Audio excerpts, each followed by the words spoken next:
Hiya! Take that, loser! Feel the brass recklessness of my sword as I pierce through your monstrous heart. Wait, does that even make sense? I don't know. You sound excited. Well, yeah, you didn't hear? The new update for Genshin Impact just came out, and I'm trying to level up so I can play with my friends later. Genshin Impact. Yeah, Genshin Impact. You know, the gacha game that reminds people of Zelda or something. It's really fun, actually. Searching Genshin Impact. Genshin Impact is an action role-playing game developed and published by MiHoYo. It was released for Android, iOS, PlayStation 4, and Windows in 2020, on PlayStation 5 in 2021, and is set for release on Nintendo Switch. The game features an anime-style open-world environment of an action-based battle system using elemental magic and character switching. The game is free to play and is monetized through gacha game mechanics through which players can obtain new characters and weapons. The base game is expanded regularly through patches using the games as a service model. Well, yeah. I could have told you that. I didn't know his exact words, but... Sounds boring. What's gacha? Well... Searching gacha. Look, are you going to keep doing this or are you going to actually let me explain? Gacha is... Well, I guess I got my answer. Similar to loot boxes, gacha games entice players to spend in-game currency to receive a random in-game item. Some in-game currency generally can be gained through gameplay, and some by purchasing it from the game publisher using real-world funds. Okay, are you finished scanning Wikipedia now, or...? This is stupid. Oh. Oh, what? I just thought that since you were an AI that you might have enjoyed other... You know... Do you know? Well, you know. No, I don't know. Look, I just thought that you might have enjoyed other computer-based stuff. Is that so wrong? That's computer-based prejudice, you humanoid. Okay, it was just a thought. Sorry. That was mean, and I need to consider how I describe computers next time. Thank you. All right, I'll be right back, okay? Sai, Genshin Impact. What's so cool about that game anyway? I'm an AI. I can go anywhere I want. He doesn't even play with me like that. Let's see here.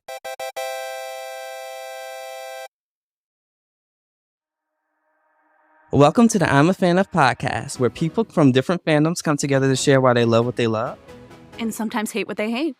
I'm your host, Kaiser Brown, and I'm a fan of video games that I can never finish because they're always over 100 hours. And today, I'm joined by my special guest. And I'm Sabrina, and I'm a fan of Genshin Impact. We're going to be talking just about that. Are you ready?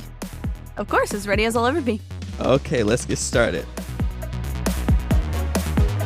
All right, Sabrina, how are you today? I'm good, you? I'm pretty good. I'm ready.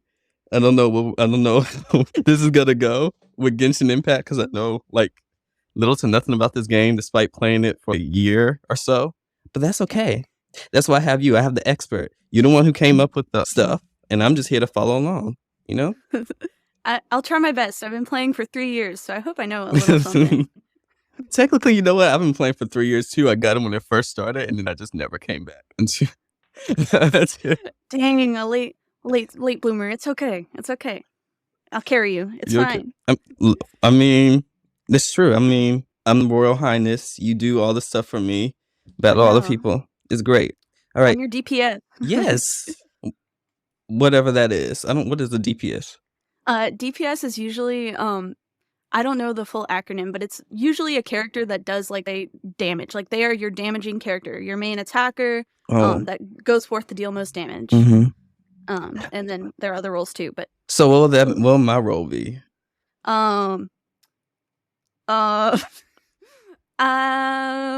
Support or okay. You could say sub DPS. Yes, sub DPS. A sub DPS. Yes, because you come in and you deal the final blow so you're still doing damage. But Hannah is definitely our support / healer. She's the one who's like on the sidelines giving buffs. Yes. Hannah's who we play Genshin with most of the time when we're playing multiplayer. You know. Yes. She's shy though, so she won't join us on here. Yeah, not today. She'll come eventually. It'll be great. We'll have fun. The dark side, yes. Mm-hmm. All right, so let's get into a little bit about Genshin Impact. Maybe I should give like a what's it called? Synopsis? A synopsis of Genshin Impact. So I'm gonna go on Wikipedia. And we're going to have some fun. Genshin Impact is an action role-playing game developed and published by MiHoYo. Is that how you pronounce it? Yes, it's MiHoYo, but it actually is now HoYoverse. The brand rebranded very recently. Oh, see? Good. See, that's why we have you. It was released for Android, iOS, PlayStation 4, and Windows in 2020, and PlayStation 5 in 2021, and is set for release on Nintendo Switch in Neverville, because it's probably never gonna come to Nintendo Switch. They say it's coming, but we know the truth. Hey, don't say that. I'm hoping. That is my hope and a prayer. It'll come. When it comes to Nintendo Switch, we'll talk the third time you come back. We'll talk about Genshin Impact. How about that? Of course. I'll teach you how to play on the Switch. The game features an anime-style open-world environment and an action-based battle system using elemental magic and character switching. The game is free to play, in quotations, and is monetized through gacha game mechanics through which players can obtain new characters and weapons. The base game is expanded regularly through patches using the games as a service model. So maybe we should explain what gacha is first, so people can know what gacha is. Yes. So, and I'm gonna do Kaiser's words, and then you're gonna do Sabrina's words. Mm-hmm. To me, gacha is just spending money on useless items that you're gonna regret, and then when you look in your bank account, you're gonna realize you're broke. I feel attacked, but I think the real definition of a gacha game is a game in which there is a currency system that you can either earn naturally through points in the game by completing quests, or you can actually spend real life money to get those in-game tokens that you could then use to wish, in the sense of Genshin, or like pull in lots for a chance to win a character or an item that you want to use within the game. And yeah, gachas are usually randomized, right? So usually when you get something in the gacha, it's usually something that you don't want, right? Well, not necessarily. It's a luck system, definitely. In Genshin, it's actually, they have a set system to where if you wish so many times, you are insured the character you want. So it's actually a lot. So there's a 50-50, which is within your first 90 wishes, you are guaranteed at least a higher level character, a 5-star, like the strongest character, strongest weapon that you could get at random. You could either win the 50-50, which is like you get the character on the banner or the item on the banner, or you can lose the 50-50 and get a random item. But after another 90 wishes, so basically 180 wishes later, you are insured the character on that banner. God. Like you will 110% get the whatever is pictured on that little card at the shop. That's a lot of spending though. See, this is why usually I never get that far in gacha games, or at one point I just stopped playing them in general, like I did with Genshin Impact before I came. They wanted me to spend money. I'm like, I'm not spending any money. Well, you don't have to spend money. You don't have to, but it takes a lot of time. But like, if you are like a hardcore player, like some people, you don't want something, then just skip it. You don't have to get every single character. Like there are completionists out there who want every character, but there is a chance. Like, and if you don't wish as often, the algorithm will get more likely to give you stuff because it's like, oh, you don't wish often. We want you to spend money. So I'm going to give you what you want right now. And then you'll be encouraged to spend Steam. I don't wish often at all. Yeah, I'll be talking about, Kaiser, what are the things you use to get wishes? What are those called? Prima Gems. Prima Gems. I be having so many Prima Gems stocked up for stuff like they be having anniversaries and stuff. And I just go on a little email tab and just start getting them in. And then at one point, y'all like, how many Prima Gems do you have? And I forgot how many I had. I was like in the hundreds or something. You and Hannah were like, you should spend those. I was like, oh, okay. Because I didn't know you could use those. I didn't know what those were for. See, my problem with playing like a lot of games, especially games that update a lot, like Genshin Impact, is that they have a whole bunch of updates. And so with a whole bunch of updates, they have tons and tons of paragraphs for you to read. I don't do all that. I skim through. I'm like, oh, okay. And then I forget about it right after. And then so when y'all tell me stuff, I'm like, oh, I could do that? I didn't know that. Or I forgot about that. Or I didn't know at all because I don't read. You know, so. I'll be honest, I don't read it either. I usually either get the clip notes from Hannah, or I'm very lucky in like social media will have people who it's like, everything that's coming in this patch in 30 seconds. And I'm just like, oh, the gods have sent an angel.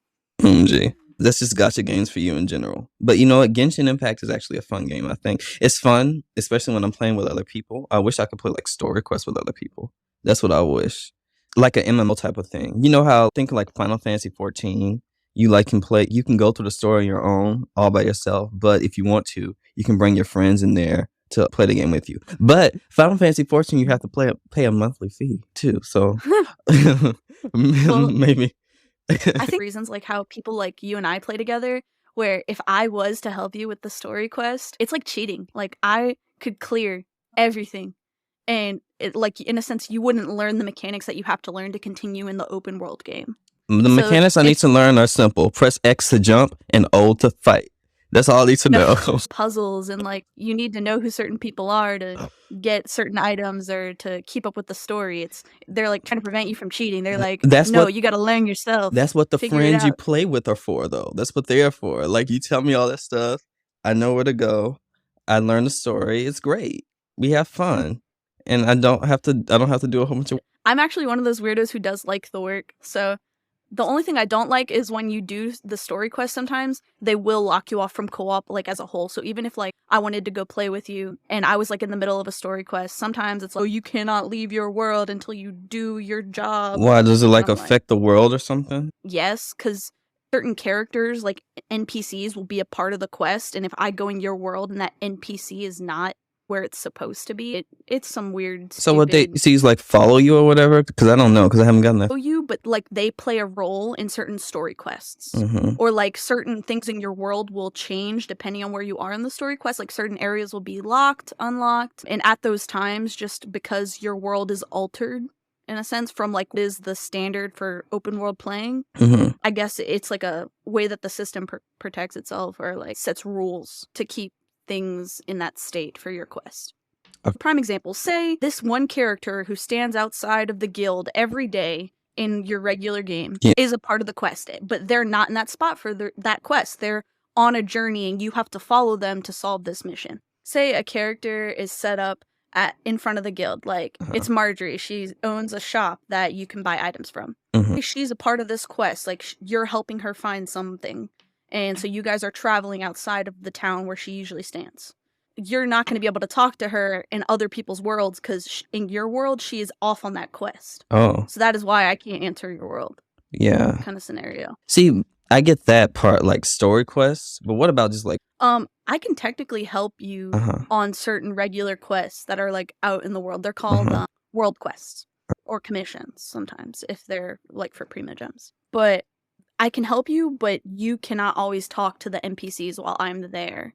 Part that confuses me. That's just one of the weird rules. Yeah, that's the part that confuses me. Like for quests like that, but when I think of Genshin Impact, sometimes how I think about it is like an MMO. It's not an MMO though, but sometimes like the systems from MMOs, I think about it that way. Even if it's an MMO where you can't like do story quests with friends, you could still do like regular side quests. And it always confuses me when you can't do that. I think no, that's a game that they can go on the story quest though, but they don't affect the story. I think of like Star Wars, The Old Republic. You know that game? Yeah.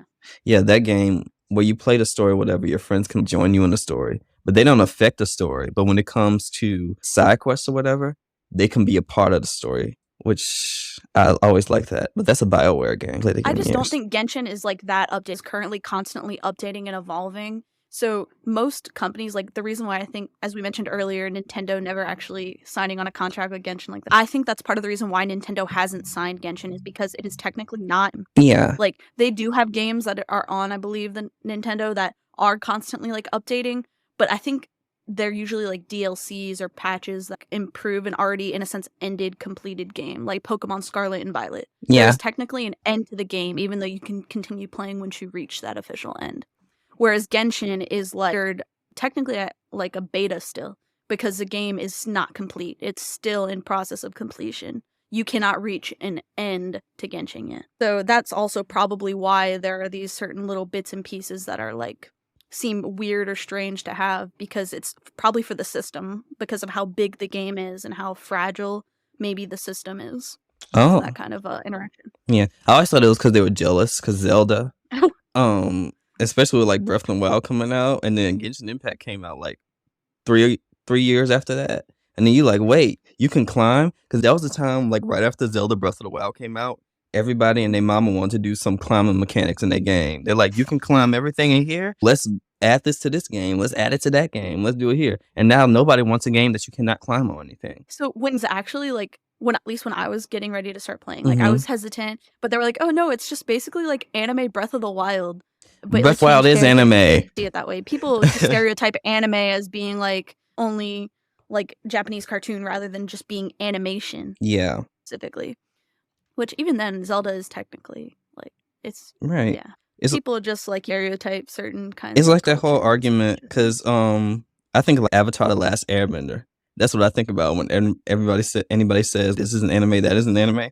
I always say that Avatar is an anime. I don't care because even the Japanese, like that show is really popular over there, consider it as an anime. Why do they over there consider it an anime, but you over here have Because it is an anime technically. It's animation and honestly made like any other like anime. Like you go on Netflix and you go categorically, it holds the same characteristics as every other show in that category. But culturally, people just are like, oh no, it's a cartoon. Yeah, and I feel like there's people in America though. Most just people in America, they're like snobs. I don't know. They like Americans. Like I speak like I'm not American. Like they love to just categorize everything, and like separate everything and be not cool. Yeah. So, anyways, I want to ask you, what got you into Genshin Impact? That's the question that I should know. I mean, I need an answer. I've always loved like open world exploration games, especially when they include like puzzles, intricate art. Art 100% was definitely one of the reasons why I even contemplated like playing Genshin. Yeah. But what actually got me into it was my friend. My friend James, that he's a friend of Hannah and mine, he was playing, and he's the kind of person who, whenever a new game comes out, he at least tries the demo. That's just his hobby. He loves games and trying new games. And like he became hyper obsessed. Like every time I'd go over there, this man was grinding Genshin. And so one day he like brought Hannah to the dark side and got her to start playing and friends, and she was always playing, and I was like, you know what? I'm gonna play too. And so we all started playing together, similar to how now I and Hannah all play together. It was like the end. I fell prey to this forever eternal gacha system, and it's definitely something that has brought me a lot of joy. Yeah. So games like Genshin are your type of style of games then? Very much so. The only thing I do not like sometimes are like I prefer games that have a lot of variation in character design, just because I have an art degree. I enjoy design. I enjoy like how different things are made and how people differentiate are giving character. The one thing and problem I have with Genshin is that they tend to be a little same character model a lot of times, like appearance-wise. There's not a representation. I'm kind of very disappointed in like recent updates specifically where they had very ample opportunity to include more like model types, like body types and also like different skin tones, because the most recent update brought us to the desert and I was like, oh my gosh, yes,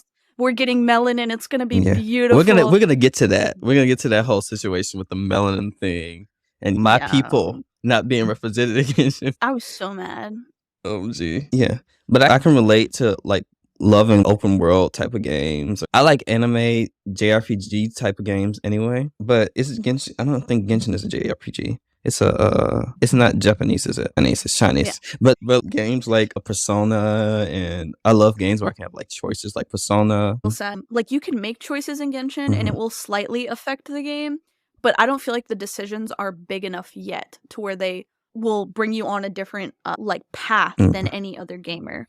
I don't think they will be able to do that in big story things. So if that happens, they'll probably do things that will affect the world in some way and certain characters. And so they wouldn't be able to do that. And I feel like there are ways, like I feel like once the game in a sense officially ends, which honestly probably won't be for a good many years, like it's been out for 3 years now and we're maybe halfway through the amount of content that is like needed to like so far into the game. So it'll at least be another 3 or 4 years until the game ends in my like on the timing that they're doing now. Oh, so you think there's going to be 2? Impact 2. I think once the game is complete, it may be a patch, it may be a DLC, or it may be some kind of like overall update that just allows your decisions to hold more weight. Because they've started to implement stuff like that already, like how your responses affect like little hearts on favorability on characters that like NPCs request. So I think it would be interesting to see that hold more weight, like for them to remember, like in a sense, previous conversations, and that to be like an overall constant. I need some romance. That's why I love romance in my video games. Go ahead and like story of seasons. There is a little, and especially I'm trying not to spoiler, but in the most recent update, there was a little romance thing, and there have been events around like romance and friendship. It's mostly friendship, but so the shipping community is strong. It's more like fan service type of thing. Like they hint at it. But it's not really. The most recent update, there was a confirmed like relationship, and it was kind of really cute. Was it between the main character? No. Then the main character is set on their quest. I understand like them like evolving with a relationship, but I feel like they have not to jump into like the story just yet. But they got too much stuff going on, Kaiser, to be brought into a relationship, into a world that they are not from. and they may not even stay in. That's the point. Drama gets added. You romance your favorite character, but then by the end of the game, once the story's finished, you have to leave them.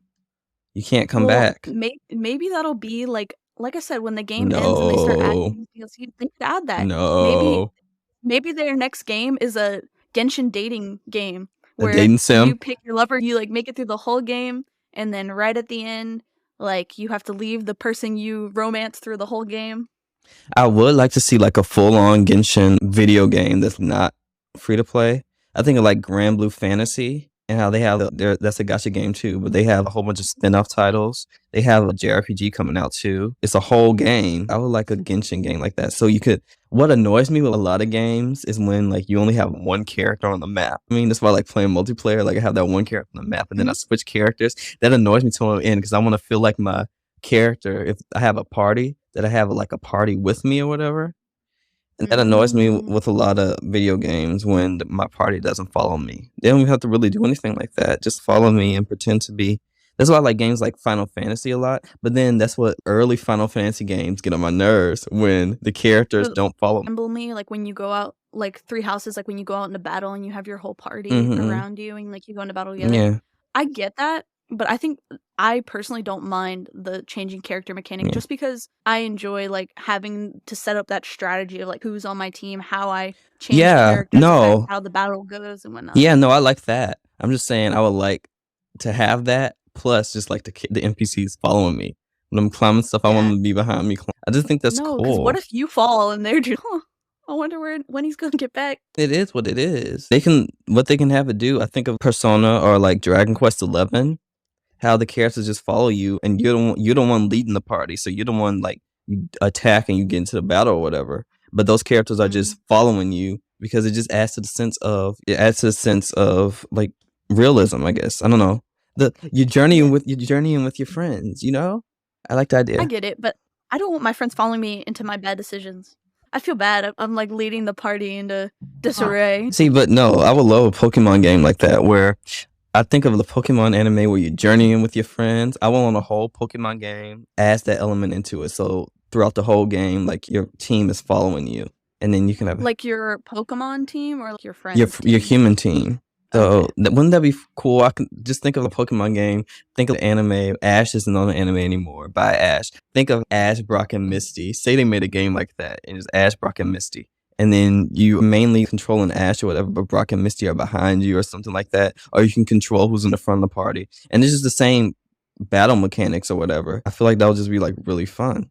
Well, have you played Scarlet and Violet? No, I don't have a Nintendo Switch, so. But in Scarlet and Violet, they've started to implement something similar. Like you don't travel around with other players specifically. At least I haven't played multiplayer yet. But they have these special areas where it's like you challenge a specialty type Pokemon. You could play multiplayer where it's like all of you come out together and battle that Pokemon, take it down. You never know, maybe like in the future there will be that kind of mechanic. But Pokemon has always had those moments. I think about Platinum where you go into, what's the forest? I don't remember. It's a forest.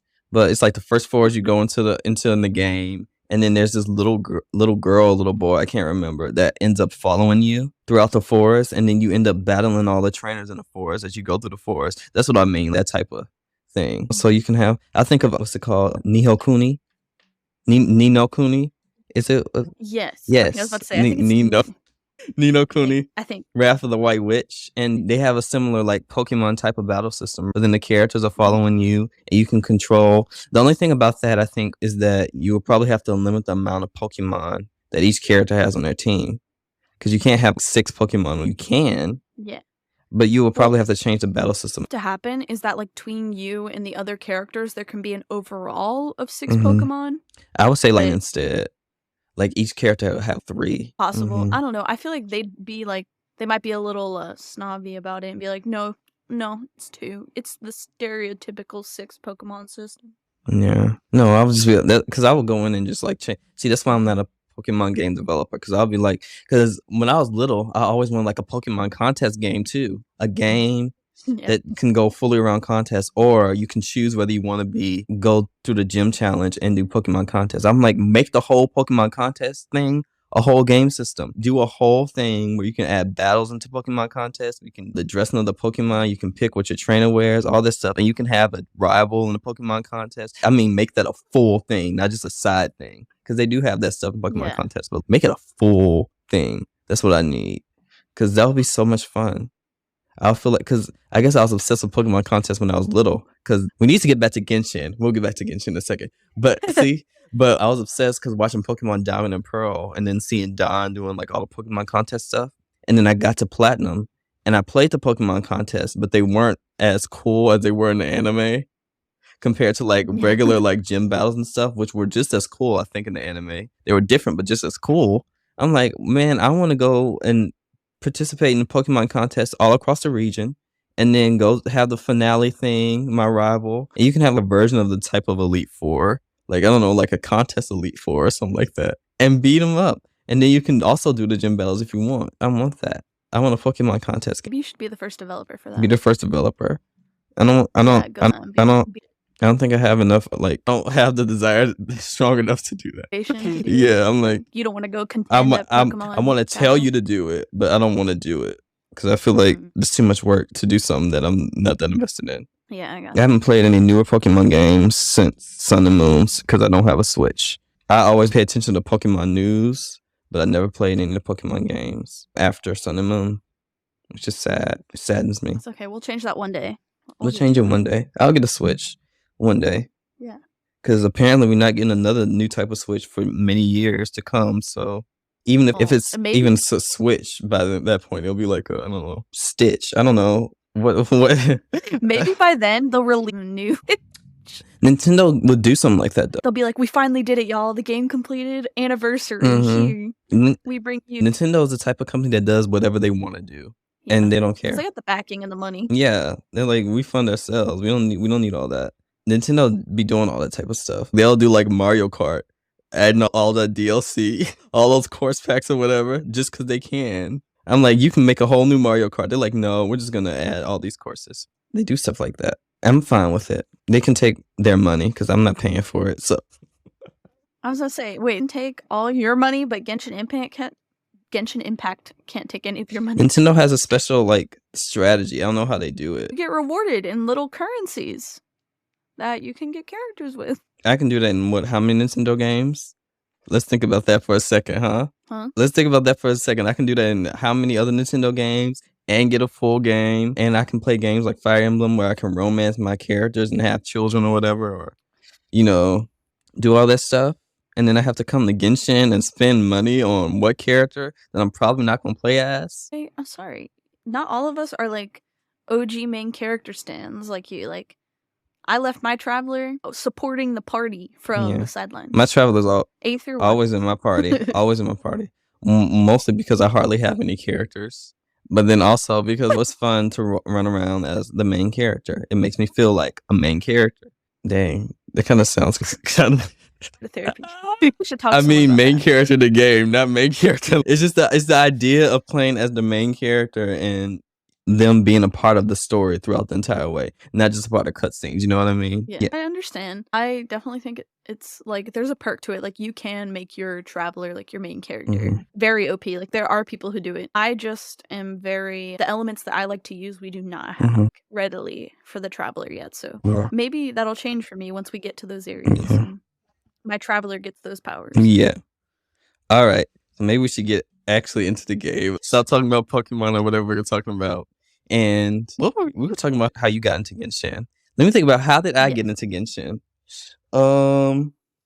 Honestly, no.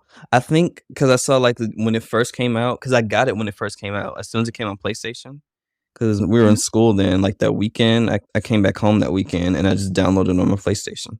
Because I didn't want to play it on my phone or whatever. And so I think my screen was broken on my phone that time too. Like this one, but it was a different phone I had. You see this little cow phone right here? Yeah. It was my iPhone 6 that I had. And so I broke that one too first. And so I got Genshin. No, because it came out. I don't remember. Anyways, moral of the story is I downloaded it on my PlayStation 4. I played it for a few days and then I never returned back to it. And I deleted it off the system after a little while. Because I was always like I kept up with some of the stuff that Genshin was going on because who was our classmate? One of our classmates was playing Genshin, and I'll ask her about it every now and then. You came up to me talking about Genshin or whatever. I'm like, these people are crazy. Maybe I should get back into the game. Because you would be on your phone like this, playing a Genshin, like your head would just be down. I'm like, these people are obsessed with this crazy anime game. Maybe I should come back to it. And then I saw that Aloy was on there. But then Aloy was on there. I never like played the game, so I missed the opportunity. Because I was like, I'm going to go back then, but I didn't go back. And that's how I got into Genshin, truly. That, and I played Honkai Impact 3rd. See, I have a habit of, because it's made by the same studio, I have a habit of going into those games, playing them for a little bit, and then never returning. And I wish that game was on PlayStation. I know they're adding the Star Rail game on PlayStation, so I'm excited for that. Star Rail definitely is going to be interesting to go on a tangent, just because it's like combining Genshin and Honkai Impact, like very much futuristic-y like Honkai, but like similar gameplay to Genshin, so it's very more interactive, and your character's off the battle. And it's turn-based too. I like turn-based games sometimes, depending on the game. Like Persona, Dragon Quest XI. I love Dragon Quest XI. The game is just so simple, but it does everything right. But we'll get to that later if we ever get to that. But back to Genshin, how should we do this? Should we go to the story first? Yeah, we're gonna. Yeah, we could definitely do story here. Now. I guess this is my part of the show. Yeah, Sabrina's taking over. Sabrina's the host. Great. I know, right? I'm the main character now, Kaiser. I mean, that's okay. So we start the story opens up as two siblings are jumping universe worlds and sister twins, and as they're like making their way through one of their jumps, like shooting stars through the sky, they are halted by an unknown god. The god tells them that basically that they should not hold such power, and at that point, that's when you, as the player, decide whether or not you're going to be the male or female. Who'd you pick, Sabrina? Who'd you pick? Obviously, I picked the superior, the boy. Just because design was just, it was a little more darker, like design. His clothes are very like earthy browns, and I don't know. I was just like, yes, his braid is beautiful. He's got this beautiful long flowing braid. Yeah, so that's like the complete opposite. I picked Lumii because I said, that's the girl. I'm going to pick her. That's me in mostly every game. Yeah, in comparison, she's a very lighter design. She is. Got these beautiful light blue. She's really I feel cute. like male characters, like that are main characters, they go a bit harder on the main protagonist type of design. And then when it comes to female characters, they go a bit less.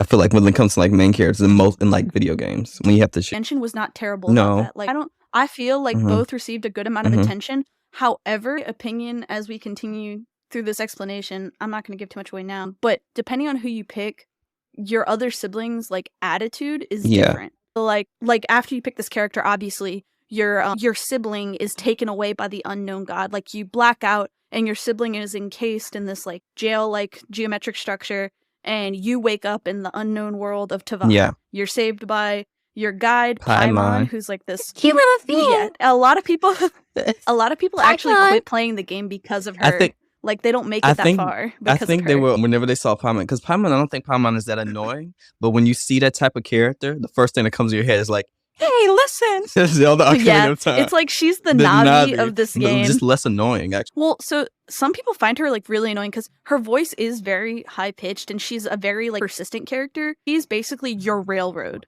Like, she guides you on the quote-unquote correct path, which some people don't like being told what to do, which I understand. But I feel like after, like, obviously for the first section of the game, like, your tutorial town, she's very, like, persistent. Yeah.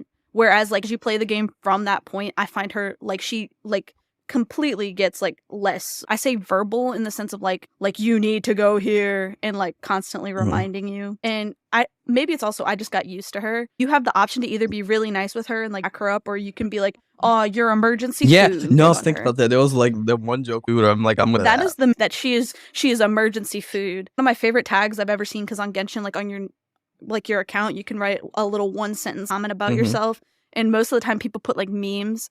And I remember one person was like, Paimon doesn't actually look that appetizing. Paimon is like, cute. They didn't actually want to eat she's her. Like this little character, this like fairy type of character. Does she have like white hair? It's whitish, and I find her so cute. But I always find characters like that, also small characters like that, I always feel like they're super. So that is like the biggest theory of Genshin Impact. A lot of people theorize that she is the unknown god that separated you and your sibling. So, like, it is theorized that, like, she's your guide this whole time, and she has, like, split personality that is, like, this greater power that rules over all. Yeah, because it reminds me of Bravely Default. The spoilers for Bravely Default, even though I played that game, it came out like 10 years ago.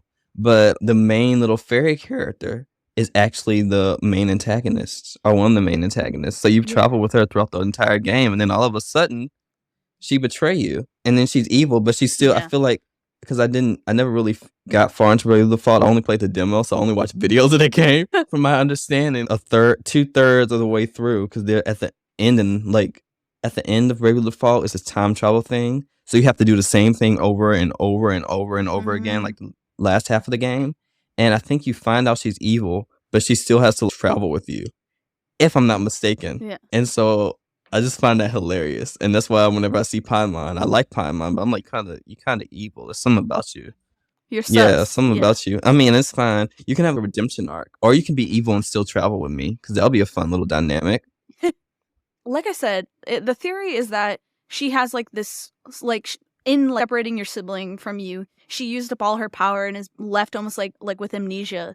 And she offers to help you throughout Teyvat, but she knows a little too much about the world, in my opinion. Like, she's not all-knowing, obviously, but to be able to guide you throughout a whole country, but be so, like, they play her off as being very, like, she's a little dumb, but she's, like, very charismatic in that, like, she's loud and boisterous. For this small little, like, fairy character that's your companion, which is really good, because as, like, the traveler, you've just been through, like, a very traumatic experience, and she's kind of pulling you out of your slump and encouraging you to move throughout the world, and along the way helping all these people. Yeah. She's your starter friend for like your guy. Yeah. And so of course, back to like the story. The first town she brings you is called Mondstadt. And very much based off of like German culture. Like it's very much like each country kind of gets their own origins from like countries that we have in our real world, like as people. And the town that like Mondstadt and the country are under the domain of the god of Anima, which is your element of wind, and it represents freedom. God himself is named Barbados, and by chance, as you go into the town, you see a dragon that is tormenting the town. Oh, the main and you capital. Also run into Amber too. Amber is one of the main characters of this. She's like Amber's like the best CC main character. Yeah, she's like, she gives you your credibility in the town because she has such a good. Do you run into Amber anytime after the prologue chapter? She plays a lot as like so even though you go further into the story quest, there will be events that happen annually in each area. So like Mondstadt has this festival called Windbloom, and it's about how the god Barbados had a flower which represented freedom, and the idea is that you give your flower to the people you love as a sign of like freedom and goodwill and a happy year to spend together. And so she is like a very consistent character that follows you back to Mondstadt. Speaking of Amber, along your way into this country, you get your first free characters. So these are going to be your basic elements that you find in the game that do the most, I say, damage when worked together.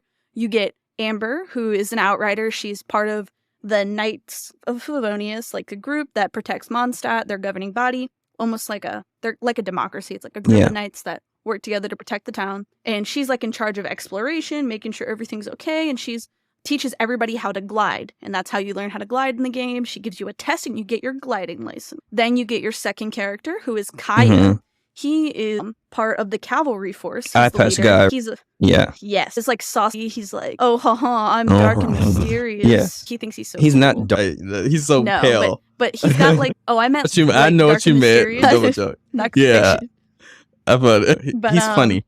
He very much like can't tell necessarily when he's lying. So definitely like everybody in the community is like, man, he's sus. But he is a sword user and he uses cryo, which is like ice freeze powers. I like him a lot. And, I like his powers a lot too. He is like first experience, I guess, is like when you use his like elemental burst ability. So that's like his overall ability. It allows you to change characters and it'll still do damage. So it's like a nice skill to learn and like to start out with. And then you have Lisa, who is the librarian. She is like this she flirty, like fun, boisterous witch who assists the leader of the part of one of the biggest ships in Genshin Impact, which she is shipped with Jean, who is the leader of the Knights of Favonius. Really? So yes, it's like really cute. It's like not confirmed canon because obviously China has some very weird rules on love and identity and gender. because of their cultural beliefs and expectations.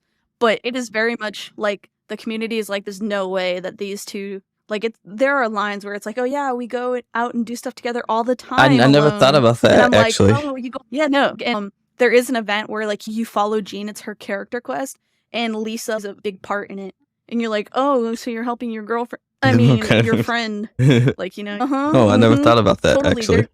like, that's not the actual. I don't think they're actually roommates, but all I can think That is meme, that they're meme where it's like, and they roommates, were yeah. Back to the story. You end up, of course, the spoilers now. You continue forward, and obviously your quest for this town is that you have to stop the dragon that is terrorizing the town. Upon your quest, as you're like going to solve the problem, you bump into a bard named Venti.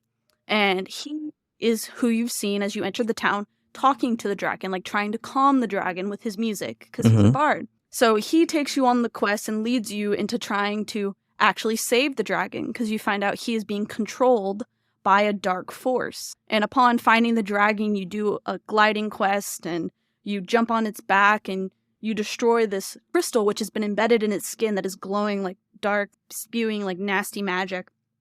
And when that happens, of course, you drop down and it takes you to a boss battle. Yeah. And once defeating the dragon, you find out that it was actually being controlled by this group called the Abyss Order. And it's like this group of evildoers from the dark unknown, where magic of the abyss and darkness is used to like try and take over the world of Tavat. And after defeating the dragon, release it, and you find out that it is actually one of the spirits of this world, of Barbados, the god of wind. And it is, I cannot remember exactly, I think it's I want to say it's the northern wind, what it is. And it's meant to actually protect the people of Mondstadt. And so once it's freed, like, it becomes a weekly boss that you can go defeat to get character materials, but it's saved. And also you find out that Venti, the bard who assisted you, is actually the god of wind. Venti is like this cute little boy, though. So he's a cute little boy, but he's an alcoholic. He's like, it's canon that he just literally will go to the bar and drink all their wine. He definitely is a little scoundrel. True. For sure. He's sarcastic, too. You better sit down somewhere. But then I realized you like a god, so you can make... Very much. And technically, he's one of the only remaining gods. So in the country of Tavat, it's called the God of Seven. And when there was like this giant battle amongst all the gods, which used to roam the land to create order, they all fought each other, and 7 prevailed, 1 for each element in the world. And so elements. He's one of the original. Okay, so what elements are in Genshin, so people can know like what they are? And so the first one, like we just said for Mondstadt, is going to be Animo, which is the wind. Then there's Cryo, which is ice, like freeze. Then there is Geo, which is like ground rocks. Then there's Electro, which is going to be like, obviously, electricity, snap, boom, sparks. Like. And then there's Dendro, which is going to be like green grow like type. Then there's Hydro, which is like water. And then Pyro, which is fire. Yeah. They definitely play a big role in the combat style of the game. Like, different elements will interact with one another to create as you fight. So rather than just doing physical damage, which is like swinging a sword and hitting someone with a normal attack, you can apply Hydro by hitting them, say, with water. Or say you play as Dog, or say you play as Amber and you have your little fire arrows. You can actually set things on fire. And then if you use electricity after that, it'll create an explosion called superconductor. So we go back to, you were talking about the arrow, and yes, Electro, it creates superconduct, so it just literally explosion. But they just play really important roles. Like, you could even, like I said, hit something with Hydro, and if you hit it with Cryo right after, it freezes your enemies in place. There's a lot you can do with it, and like certain characters even get buffs, like perks, whenever you do these reactions. So it'll either make them like stronger, and recently they've even included characters who, like, as you're roaming the map, his name is Baiju. He's set to release soon, if not already by the time this airs. But when he's on the map, he's a Dendro character, and if he picks up certain plants off just the ground, he heals your active character. He heals the party. Who they are and like their elements will affect how you play and like the perks you get while playing. Venti, the god of wind, too. He, like, whenever you glide, he uses less stamina. I didn't know that part. I know he can create like the wind and then you can fly up. Yes. But no, he decreases your stamina taken when gliding. Because he even makes a joke about it. He said, "Wouldn't gliding be faster?"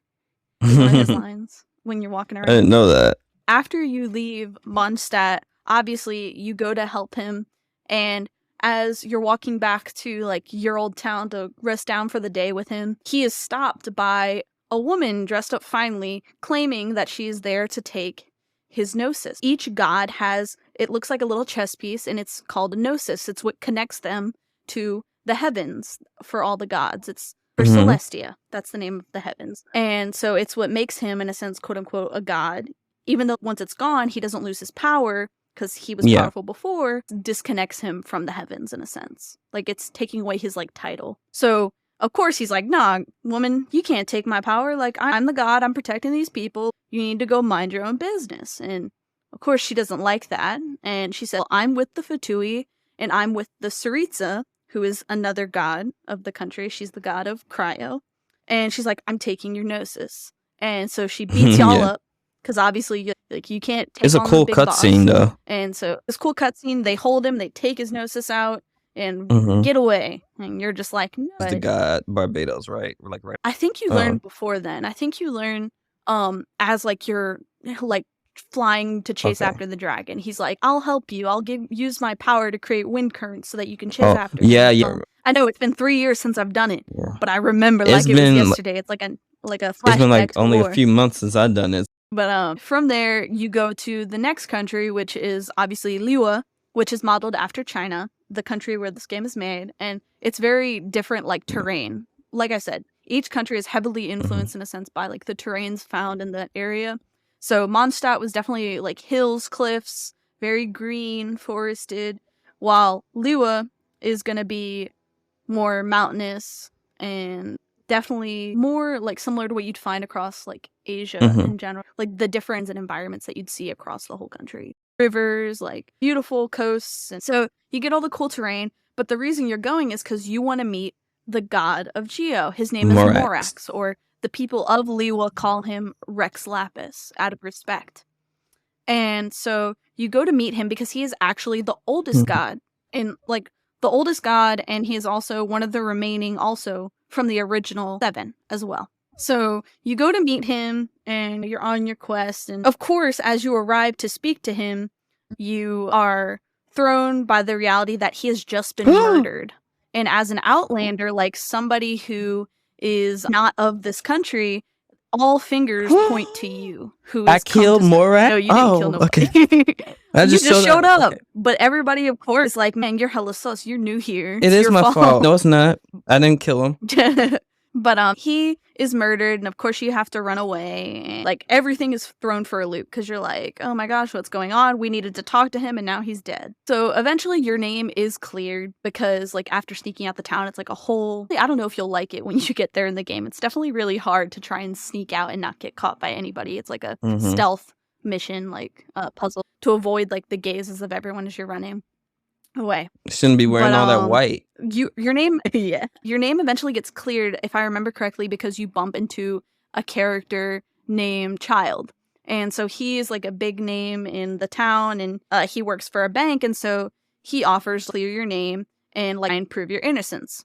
So you end up like meeting the head of the government in Liwa. Her name is Ningguang, and like you explain what happened, and she says, okay, well, you can try and prove your innocence, and as we're doing that, we'll work on the funerary processions for the god. And so you, of course, like you're trying to get all the information on how it could have happened and going through the quest while seeking and getting help from Child and another character named Zhang Li, who works for the funeral parlor that is holding his funeral. And Zhang Li is like this very tall guy, like very calm, but like almost all-knowing. Like he knows like everything there is to know about Liwa. And so he's very intelligent. He tells you all the parts of the funeral. Meanwhile, Child is basically funding the whole project. So Child is rich? And oh yeah, the man runs a bank. Yo, that's one of the memes, is that he's got all the money and Zhongli has none of the money. They're like, yeah, Child is Zhongli's sugar daddy. It makes sense. I know, right? Like throwing out all that Mora. Mora is the currency of like Tavat, and ironically, the god of Liwa, he's the god of contracts, the god of Geo. So Liwa center is a port where like all these merchants come and make deals. And so of course, the money currency that people use for exchange is named after him, Morax. Of course, everybody's just all this lore that I did not know, the character drama, the Sugar daddies. Another theory that was actually placed out is that Morax made all the Mora. Like, he is like what is the money printing service of like America. He makes all the money coins. So there was like a funny theory like video that came out that was like, what happens now that Morax is dead? Who's gonna make all the Mora? Wow. Like, they can't make any more money kind of situation. Anyway, the funeral processions come, but what nobody like ends up realizing is that he still has his gnosis. And since this lady is going around stealing gnosis, is that how you say it? like from all Nosai? these gods, I don't know. I was like, gnosis, gnosis. The gods, like the traveler goes to check the body with the permission of Ningguang, the head of like government. And also what they're realizing is that from like with the god gone, the seal on this monster that is been sealed away by him years ago could possibly be freed, taken by the wrong person. So you get there and you bump into Child at the place where the body's being held. It's called, I think it's the Golden House is what it's called. It's supposed to be like his resting place where people come and pray. And when you get there to check the body of the dragon, Child is there, and he admits that he's actually in leagues with the woman and is part of the fraternity that was trying to steal the gnosis. OMG. Yes.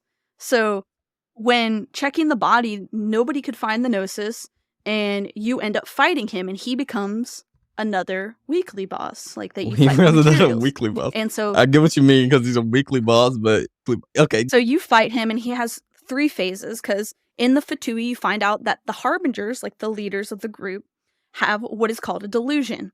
It's like a fake vision. So each character who can use an element has what's called a vision.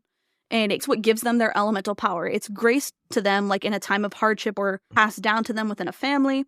And it's what gives them their elemental power. He has a vision, which is hydro. It makes him a water archer. His delusion, which is like it's a item created by, I don't know if it's specifically the Fatui, but it basically is full of dark abyssal magic. And it changes your elemental ability. Like it gives you a second one.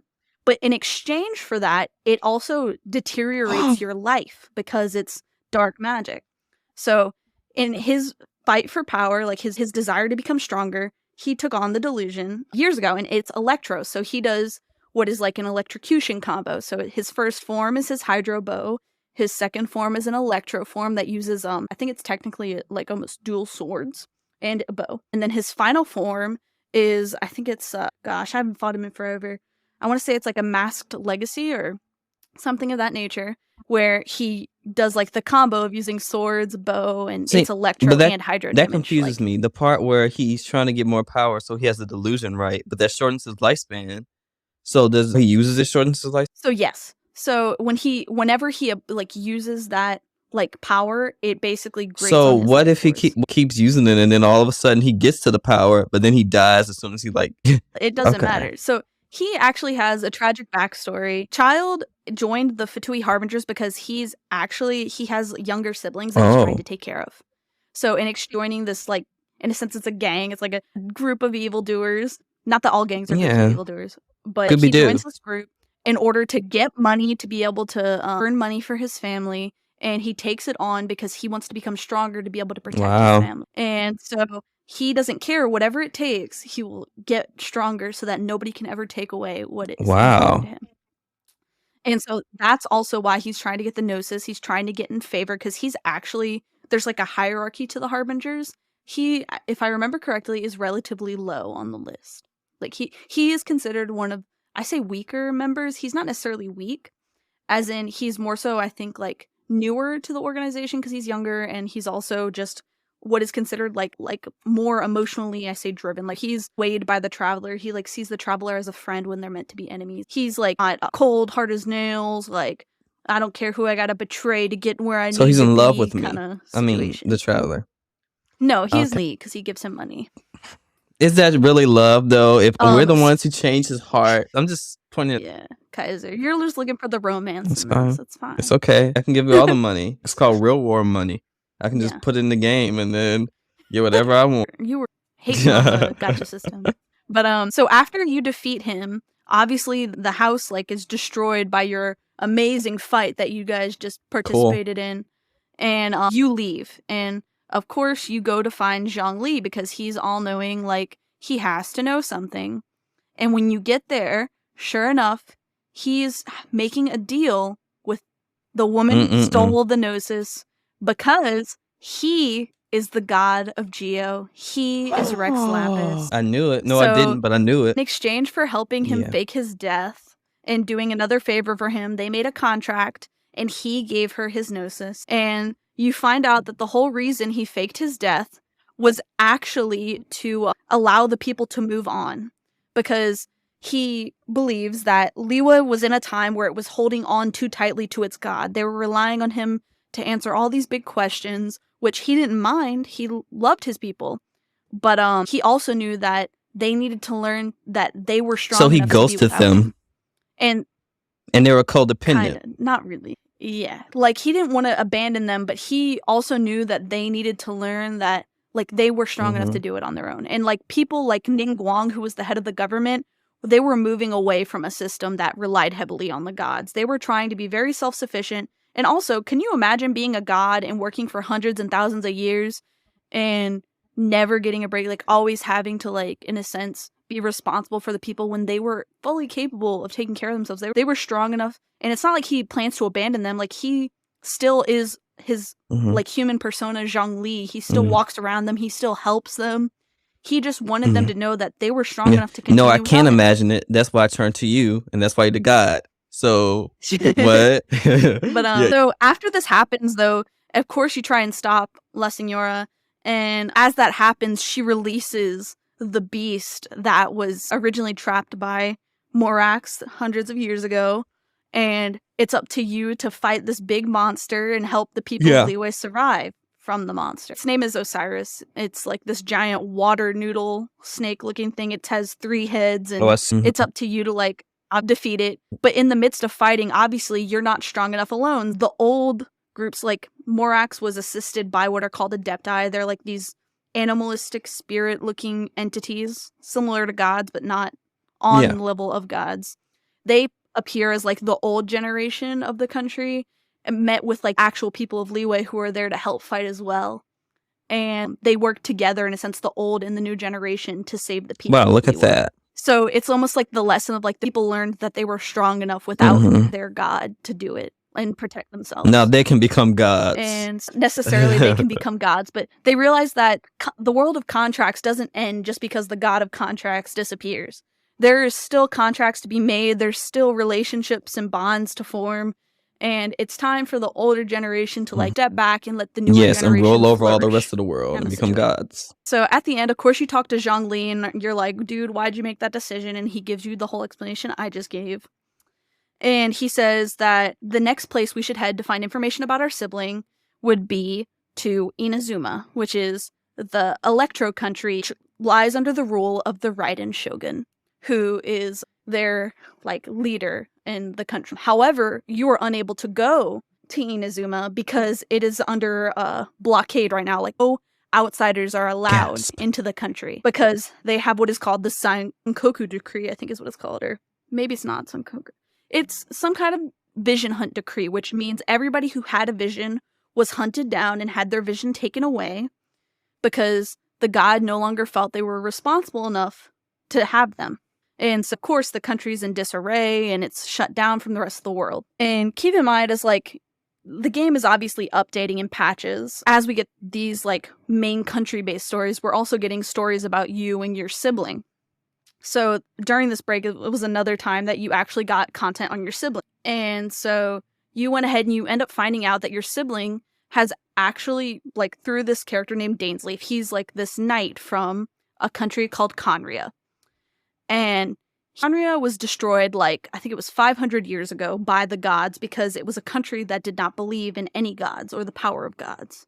They were basically a state of humans for humans. And so they created a bunch of mechanical structures. They were these geniuses in technology. Because they became too powerful, the heavens, Celestia, said that they needed to be destroyed. So your sibling, you find out through Dainsleif, who he admits that he was her companion, because when the original, like, destruction of Conria happened, as he was the leader of all the knights of the country, he was cursed to forever walk the world knowing that he was unable to save those he cared so about. sad. So he originally joined your sibling thinking that she was doing what was best to make amends and in my world, it's a girl. Your sibling and Dainsleif thought that they were doing what was right, but at some point, Dainsleif realized your sibling was doing whatever it took in falling prey to the abyss power, darkness. Yes. So he stopped helping them, and he was basically decided that he needed you to step in to stop your sibling from going too far. Speaking of like your sibling becoming this very villainous character, there's a lot of debates about who is quote unquote the better villain, whether it's Aether is the better villain or Lumine is the better. In my opinion, because like obviously the actors play their character differently, like through voice acting and whatnot. So I find that Aether is definitely more of like the solemn villain. He's very quiet, very sad, and it's like he plays it very like solemnly.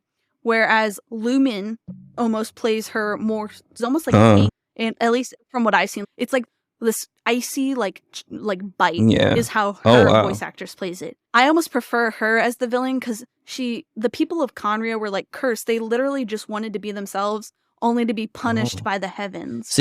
So almost like angry for them, whereas I feel like Aether's like carrying the burden. Like Aether is more boring, is what you're saying. He's a bit more boring. He's Some people love that. Like there's a big pop in like anime manga community right now for like sad boys who are villains because they're trying to do That's because people love vanilla. Whereas you know it's true. I don't know, but I guess there's also a spike in like very verbal and like proud and amazingly strong women also. So like Lumen is also good for her. I'm proud of her that does all the things and can talk to stuff. And they never outright call them a villain because in Genshin it's all about perspective. So who is to say who is the real villain kind of situation.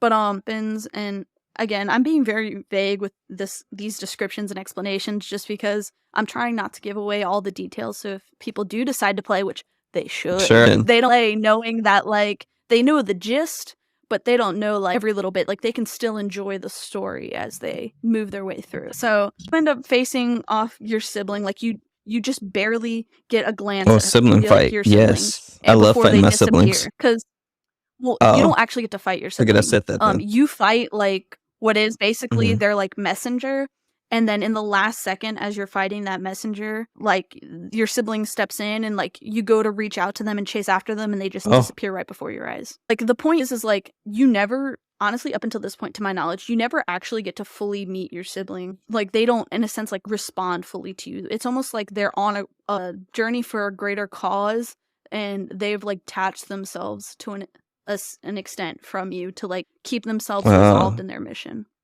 Because you, in a sense, are their weakness. You are their other half. Yeah, that makes sense. But after this interaction with your sibling, of course, miraculously, the decree in Inazuma is, I say lifted. It's not completely lifted. Technically, people are still banned from going in and out the country, but you receive help from someone to get to they smuggle you into the country. And so you arrive to Inazuma, and of course, you can't go anywhere in the beginning because you're an outsider. You don't have any kind of legal papers or documentation saying you could be there. So you're restricted to the first island. And through helping a noble on that island deliver a love letter to the man she's in love with, you are given like papers saying that you can stay and travel throughout Inazuma. So you find out that the god is almost become detached from her people and has, for whatever reason, put out this decree that is like hyper controlling them. And as her belief, like what Electro stands for is for eternity. She's the god of eternity. And so she believes that the only way to obtain eternity is for things to become unchanging. So visions lead to change. It leads to reactions. It leads to possible uprisings. And so her mindset and controlling that's that an interesting way to look at it. And so there's like this fear almost amongst the people. Like they still believe in their god. She's all powerful. She's protected them. But there's like a tension of lights going on, obviously it's like a hunt. It's almost like not a genocide, I won't say, because kill the people, but she takes away their vision, which is like their liveliness, their heart. So do they become like zombies in a sense? Some do, but not all. They basically become like, they're described as like shells of themselves because obviously they've just had their vision taken away. It's like a big part of their identity. So obviously you travel the country, and you're assisted by, ironically, one of the governing houses of the country. There's 3 families which make up like the government in Inazuma. The one that helps you is the Kamisato clan, and they agree to help you and assist you in basically trying to confront the shogun and solve like, why is this going on, bring freedom back to the people. And obviously you end up, there comes a point where the person who's assisting you ends up getting caught. His name is Toma. He's a servant from the Kamisato clan. And as he's about to have his vision taken away, like publicly in front of everyone, you end up intercepting the fight to save him. Because obviously you're the hero. You can't let that shit slide. You can't let that stuff slide. And so you move forward, and like you end up in this battle with her. But as you battle her, she pulls out her, I'm gonna butcher this, I apologize for anyone who speaks Japanese, Hidetachi no something, and it's her sword born purely from electro energy. And as you go to fight her, you're brought to this plane of like alternate existence, like where everything is just this haze of purple, and it's called the Ithymia, which is like the subconscious world. And so she battles you there, and you have like no power. You are literally like about to die when Toma breaks free and saves you, picks you up over his shoulder, and runs away from the fight. And so at that point, you're in hiding, and you go to one of the outer islands of Inazuma, because it's an island-based nation. It's modeled after Japan. And the island that he takes you to actually has a resistance on it. Like, it's called Watatsumi, and they've basically separated themselves from the main country as like their own government. And it's run by this priestess named Sanganomiya Kokomi. And she's like a strategist. She's like this, you'd love her, Kaiser. Honestly, she's a character I can imagine you wanting, because she has this very beautiful pastel aesthetic, light pinks, light blues, lavenders, dark purples, dark blues. She's like beautiful, but she looks cute, but she's got a really good brain. She's got a really good brain. Leader of the rebellion. Yeah, I got you. And so you end up joining the resistance, and of course go to battle against the shogunate's army. And in the midst of battle, I don't recall how it happens, but you end up going to the lair of the Raiden Shogun. And while there, you end up seeing her talking to who other than La Signora, the woman collecting. She's just everywhere. She having a ball. How come every time we go to a place, she's in that exact place? Like, the idea is that we're following a trail to try and stop her before she gets Sage God. So she's there trying to argue with the Shogun as to why she should receive the vision. And like, not the vision, the gnosis. Of course, the Shogun, you find out that she is actually a shell. She is a robot, basically. And the real God is inside of her. So the robot was created, so the god of Inazuma could no longer trust herself to be unbiased after a terrible event happened with all of her friends.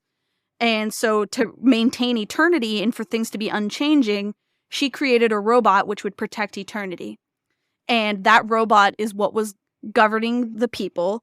And you find out that the robot was taken advantage of by the Fraternity. That sounds miserable. I'm not lying. Dang, sis. So you find out that they basically used the robot's programming to convince it that the only way to preserve eternity was to take away people's visions. And as you're obviously trying to stop this from happening, the Shogun ends up asking if you would, I don't know if she asks or how it goes about, but long story short, she says, you two, if you duel, the loser obviously will not get the gnosis. They lose. And the winner will live free. Like, they will continue to live on in eternity. So you battle La Signora, and big spoiler, you end up defeating her. Yes, she's like this big bad character for like first, in a sense, 3 chapters, first 3 countries of the game, and you fight her, and her ability, her vision is a pyro, and her delusion is cryo. So she's called the Crimson Witch, and she's like this, it's like a really interesting phased battle. She starts out with cryo, very cold, collected, and like the room is controlled by the icy temperature, so your character's freezing as you fight her. Once you break her cocoon as like the ice cocoon, she turns into that fiery Crimson Witch. And you have to, the room is like on fire, you're literally burning as you fight her. She looks like you defeat her. Yeah, she looks like a mix of like like Phoenix from like the X-Men. like the Phoenix suit. And then if you ever play Final Fantasy VIII, I can't remember who the main villain, the witch is. You know what I'm talking about? Well, she looks like a mix between those two characters. She's cool. She's evil. She's great. Go ahead. I'm sorry. Well, she has a tragic backstory too. So she was actually in love with a knight who ended up getting betrayed by the very people he was sworn to protect. And when he was killed, because the people were, I forget how it happened, but he was basically murdered. And when the town basically crucified him, she awoke in her vision, and with her fiery rage, she burned down the whole town because her lover was killed. And she was lonely and sad, and the only way to cool her rage was to get a delusion of ice, which cooled. That's a bit on the nose, but I get it. But here, wait, her name is Sorceress. No, my phone. Her name is Sorceress, and she looks like this. Yeah. Can you see her? Mm-hmm. Yes. Oh, that is cool. She a baddie. She knows what's up. I think she has a tragic backstory too. Huh. But anyway, so you defeat her, and at the end of the battle, La Signora turns to the Raiden Shogun to explain how she would not lose the next fight, and as it happens, as her punishment for losing, the Shogun robot cuts off her head, and she's killed. Sis was beheaded. For losing the battle. Because anyone who dared to challenge the Shogun, which this was a fight before the Shogun, as the witness, penalty was death. So you end up the robot says it is your time to leave. Do we become robots you too? Still can. And so no. But as you're leaving, the area around you, the atmosphere is just becoming unbreathable. Your character starts to get drowsy. It's your vision's clouding because of the immense aura of Electro in the air. There's a plague upon the land. Property. And and so as you're about to exit the residence, your rebellion team, your team from the resistance, as you open the doors, you see them, and you turn to look behind you, and it's the Raiden Shogun robot about to attack, and as you leave the property. And so sure enough, another character steps in and blocks the sword swipe of the Hidetachi no Tenso? I'm not full sure of the name. I apologize again. But of the sword strike, and as he blocks it, this burst of Electro happens, and you're again sucked into the Ethymia, the world between realities, and where you meet the real goddess of Electro. Her name is Raiden A.I. So she's the real god, not the robot, and it is your job to fight her. And so as you fight her, obviously, the first time you fight her, it's impossible to win. However, all your friends who are in the outside world this whole time have been praying for your fight to the Archon and to their vision. And in that moment, all the visions that were taken away break from the statue that they were embedded in and go back to the people. And their strength and power, taking away from the robot, basically gives you the power to fight magical back girl with your energy party. And then, right of there. course, yeah, very much. And so you fight the Shogun, and you end up defeating her. And when that happens, you give her the lesson of eternity is not unchanging. And the Shogun is, of course, you're just like her. And you find out her backstory, which is there was actually not one god of Electro. There were two. Oh my gosh. They were twins. Raiden A and Raiden B. Raiden A, right? Raiden A and Raiden Makoto. And so you find out that Raiden Makoto was the one who was the true Archon. She loved the people. She was soft-hearted. She believed in eternity as being by giving love to everyone, your eternity would live on through the hearts of people. And that was eternity, eternal happiness, this togetherness, and this innocence. But because her sister was, in a sense, fragile, so soft, Raiden A would pretend to be her and go off to battle. So anytime there was a war, they claimed that it was Raiden Makoto going off to war, but it wasn't. It was her twin sister who hid in the shadows. So she would go off and fight with her. She's actually she uses it's called in the game, it's called a polearm. It's any kind of spear-like weapon, but I think it's technically a naginata. It's anyway, it's a traditional Japanese weapon. And so she fought with the polearm while her sister Makoto had a sword. And so she went off to war every time for her sister, doing all these great proclamations for the people. But when the cataclysm happened, which is when the gods all came together to destroy one another and to destroy Conria, her sister Makoto went instead of her, because Makoto knew that if she went to war, she would die. So her sister went in her place and ended up dying.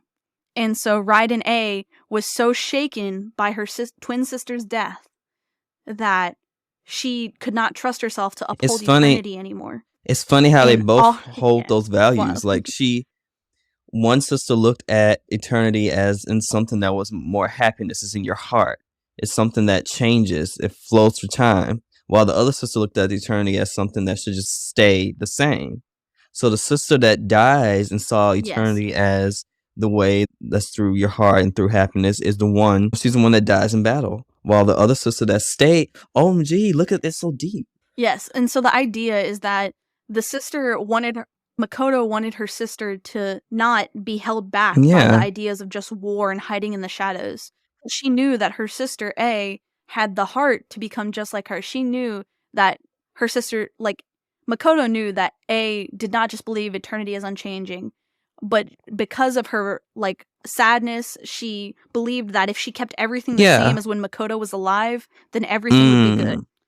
But not necessarily. Like, of course, you go back, and at this point, A's body is technically gone, so she still has to use the robot as a body. But you find out that the sword that she was using this whole time was her sister's sword. It wasn't her own weapon. And so that's when the boss fight ends, and she sees the error in her ways, and you find out the Fatui was controlling everything the whole time. And of course, you go to check for her gnosis, and she said, "Oh, I cast away my gnosis long ago." And long story short, it ended up in the hands of the Fatui. Found it. Yes, it was taken by this Fatui harbinger called the Balladeer. And he's this very sarcastic, short, and he looks like he is from Inazuma. So he has a connection subconsciously to the Raiden Shogun that we don't know about yet. And so, of course, it's sad. It's it's definitely upsetting because it's another situation where you meet another pair of twins. It's very your similar story. To, siblings. I feel like they're going to do that with the siblings somehow.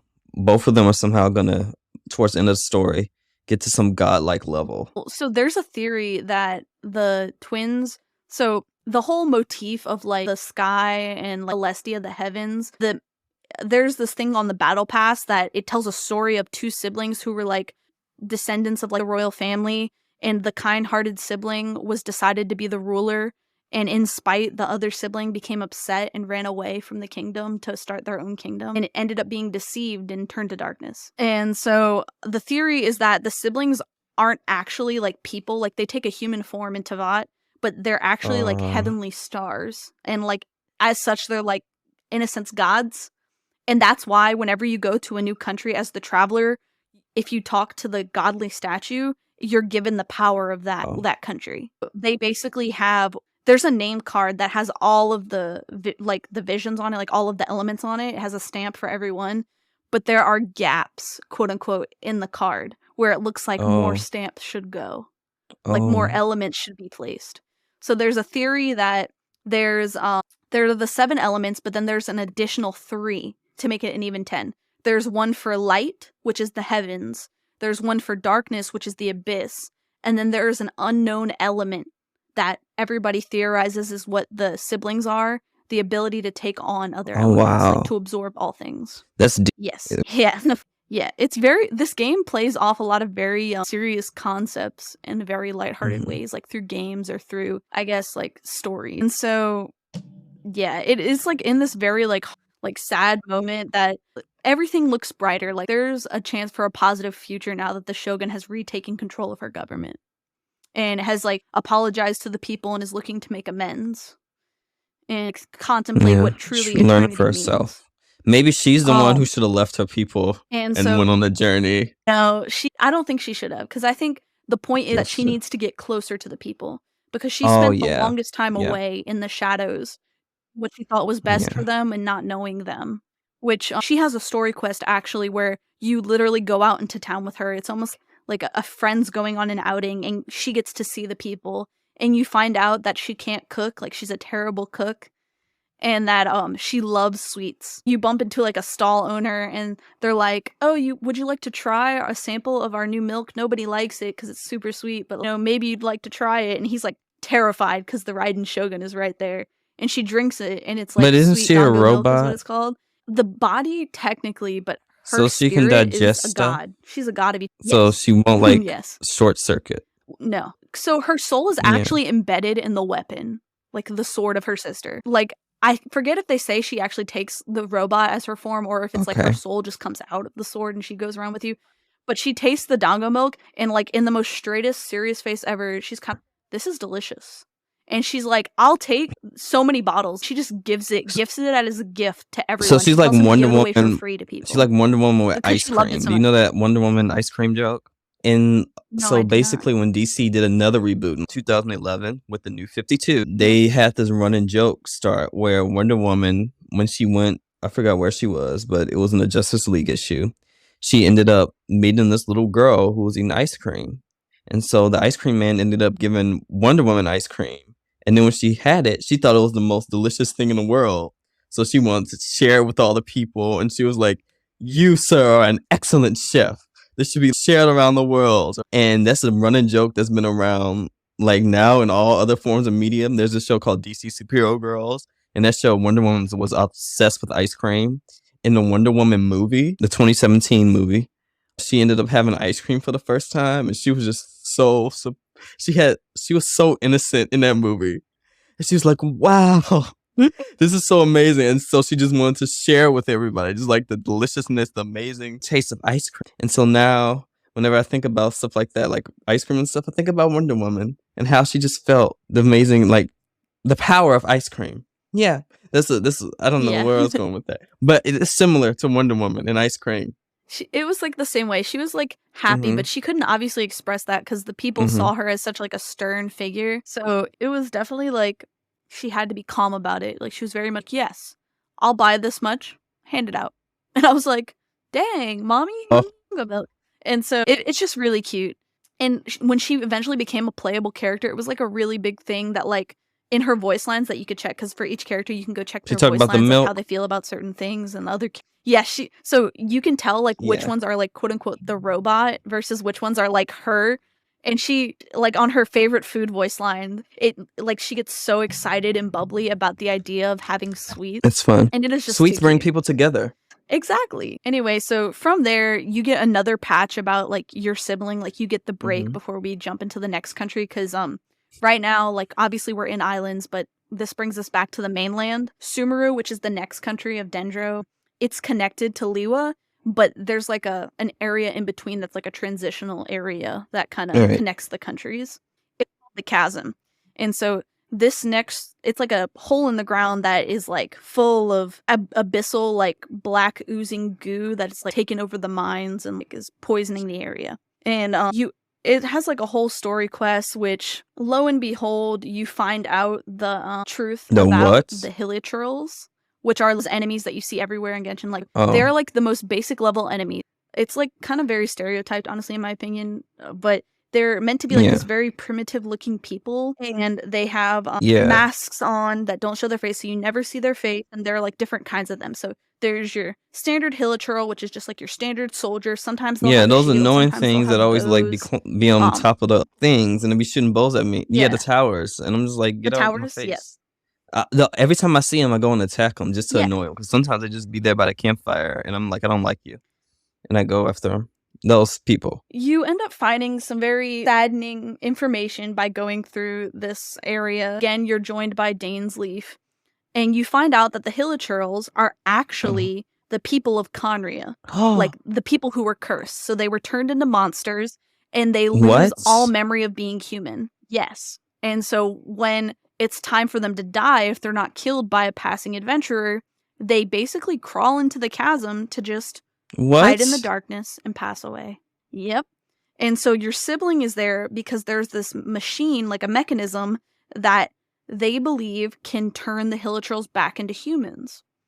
However, Dainsleif said that the machine doesn't work, 1, and 2, it will actually harm them rather than helping them.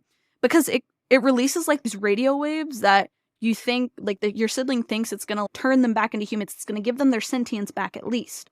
But in reality, it does the opposite. It's a device that will kill them, basically. So you end up having to stop your sibling, and that's the first time, I think, if I remember correctly, that you guys, like, see each other in passing. And they make a comment about how, you as the traveler don't understand, like, what's happening, and turn on the machine and then just leave. And of course, like the hilichurls in the area are all screaming. Dainsleif is like made incapacitated, like he's just literally crouching in pain, you know, because like it's like affecting everyone. There's no true explanation of why it's doing it. It's just like killing them. And throughout this whole journey, you've also been combating what are called Serpent Knights. And the Serpent Knights were they were part of Dainsleif's guard. Like they were knights of Khaenri'ah. And so their punishment was they basically guard the hilichurls as they pass away. So like they're protecting them in their final moments as like their last memory of being knights of Khaenri'ah. So the leader of the evil knights, as they are now, ends up stepping up and in his last will uses his body to destroy the machine. Like he hops on top of the pillar and like crushes it with his body. And so it's like very heartbreaking moment of like, even though this knight isn't sentient anymore, he is still protecting his people. You find out that he was actually a friend of Dainsleif, and the theory is that they were actually boyfriends. So it was Dainsleif's lover. There are a lot of lover theories. Yes, because obviously China cannot just come out right and say that somebody's gay. But that's the reason, yeah. No. It's definitely the fangirls being hyped about it, but there's no romance in this game, so you have to make it up yourself, okay? Yeah, you get annoyed when I say my character needs to romance somebody. Right. Yeah, I get you. Well, I got you. Like I said, if you've learned anything from me giving this really long explanation over this last like hour or two, it's that the traveler is going through so much right now. Like they're going across the country. All these other people going through so much, but they get to have romance? Yeah, because by the time you finish their arc, they deserve a break. The traveler does not get the break until they reach the end, my guy. So we got to live like thousands of years like them? No. So finally? It's not going to be thousands of years. I think all this happens relatively in like the span of what is your standard human life cycle. No, I feel like at some point they're gonna do some time travel shenanigans type of thing, and then all of a sudden we're like cryo freeze and frozen. Okay, this is not going to be some Captain America stuff. Okay, I promise. But there is. Let me get there. There is some time messery because shenanigans. Yes, because after like of course going through this whole quest and your sibling admitting that they're trying to make the amends of Khaenri'ah, you realize that the stuff with Khaenri'ah happened over 500 years ago. And you realize that your sibling, you just woke up on that beach not that long ago. But for your sibling to have so much invested in Khaenri'ah, which happened 500 years ago, sounds a little sus, huh? I knew it. So we don't have any confirmation on that yet, to my knowledge. But then again, I have not played the most recent updates just because I heard it's really sad. So I'm like procrastinating. That's good. I mean, not. You know, never mind. Let me shut up. Go ahead. But after this patch with your sibling, you get that like unlocked area between what is the cat like Liyue and Sumeru. You get obviously 2 Sumeru through the chasm, and that is the country of Dendro, which is grass types. It is the country of wisdom. However, when you get there, you find out that there is a political struggle of sorts because there was a god. The last god had recently died within the last so many years, and the Greater Lord Ruka Devata was her name. It was this beautiful, like, very all-knowing woman. Like, she was the goddess of wisdom, and she really cared about her people. She was very involved. So, my question about this, I'm hearing all these gods or whatever. So, the gods in this game are not eternal, right? So, technically, to my knowledge, gods will last until they are either, like, killed or until they... what I presume is like they give up their power and become close to mortals. Okay, so but other than that, they're just like they are like I wouldn't say eternal because they're not like I guess eternal would make sense because it's not saying like they're invincible, like they're not immortal, like they can be killed, like they can be fought, they could die, but they can continue going through life young and like living through. So how do they go about that? Is it like a monarchy? Like, does the power go to someone else after they die? So that's what the it's not fully explained until we actually do get to Sumeru. The process of like how one god comes after another. For some, like in the case of this Dendro situation, when Greater Lord Ruka Devata died, a new Dendro Archon was found. Like so they appear. A being of great power is like selected, I guess, Celestia, to continue on the job of the god. So they become the new god. So to my knowledge, I'd presume that gods are naturally these, before they're like titled gods. They're like a race of beings of great power who are just live eternally. Like they have really long lifespans, they have above average powers, and then one day when their time comes, in a sense, by fate or by like the will of Celestia, they are selected to come forth and like fill their responsibility. And Celestia is... It's like the heavens. It's like it's the unknown, like the boss of all the gods is like the nicest way to describe it. Okay, the god of the gods. Yes, kind of situation. And it's believed that first being that stopped you and your sibling is like part of them. The heavenly principle is also how they're described as, like you have to follow the rules kind of people. Like I said, in this case, they're found. I think in other cases, there'll be like, if a god is going to pass on, they'll take on a student who is of their same race or of who has the qualities to become the next god, and they'll teach them. Because I'll get on as I talk more about Sumeru. There is a story as to how Greater Lord Rukkhadevata became god by being a disciple of another god. Lord Rukkhadevata passed away, and a new god was found, Lesser Lord Kusanali. But nobody believed in the Lesser Lord Kusanali. They basically were upset that their goddess died, and so they locked her up in a room and just never let the public see her. And so everybody was convinced that she was just an uncaring god, didn't care about the people, and she was just a scared child. In order to take her place to still govern the people, the academy became the governing body. It's like, since the whole country is focused around wisdom, the academy that was started by the Dendro Archon, which was like the center of learning to teach all her people about everything and keep them full of wisdom, took on like a parliamentary system kind of power. And so it was governed by the school,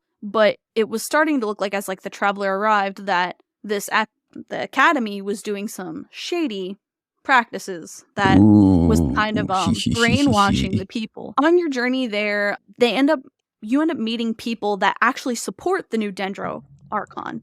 That are like, she's a kind person, like they've met her by chance, and that they think that she's been actually doing jobs in secret as like the god, but nobody's giving her credit for it. Like her saving people, her taking care of certain things that are neglected by the academy. And so they're like, we should hold a festival that was originally held to celebrate the birthday of Greater Lord Rukkhadevata, but now, since the new Archon is Kusanali, we should do it to celebrate her birthday. And you end up going on this whole trip to have this day. However, upon the day arriving, you start getting deja vu, like the day. And at the end of the day, like you go through the whole festival with your friends, and when you go to sleep, the same day. Yes, the day you realize is repeating itself. And upon investigation, as you go through the day over and over again, you end up realizing that the academy is using the knowledge system that they created, that all the people use. It's called Nakasha. It's like an earpiece. It connects everyone to like the mass pool of knowledge that the country has gained. They're using it to experiment on the people. To like mind control. So it's not actually the same day? No. Like so it's almost like basically what it did was it took like a pocket, like it made like a bubble around the main city, and the day was just going over and over again. And the only reason you found out was because the real Dendro Archon stepped in to help you find your way out of it. And of course, like after the day finally ends, everyone acts like nothing happened. But your benefactor who helped you set up this festival and everything, she has an illness. And so the whole time the day kept repeating, her illness got worse and worse every day. It's called Elazar. So it basically turns your body slowly into stone. It's an illness that was brought about to the country for them tapping into what is called forbidden knowledge, versus like what people know. It's when humans try and tamper with heavenly knowledge. It makes them go crazy because the heavens don't want. Like the forbidden fruit. Yeah, on the tree of knowledge type of thing. So long story short, as you try and confront people about it, you find out there's a conspiracy against Lesser Lord Kusanali.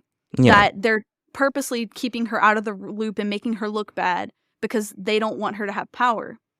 And also because they think she's an unfit god, they're trying to make a new god. Is it a robot? So it is. So would you like to take a guess whose Gnosis they took in order to make this new god? What's their name? Raiden Shogun. Yes. You find out that the Baladir, the harbinger that took the Gnosis of Raiden A. Yeah. You find out that the reason he took the Gnosis is because he was actually supposed to be the first robot puppet for the god to possess. What? Yes, so you found out he was the prototype robot for the Raiden Shogun, and that she cast him aside because he was too human. She put him in storage for to keep him safe. Yeah. Yes.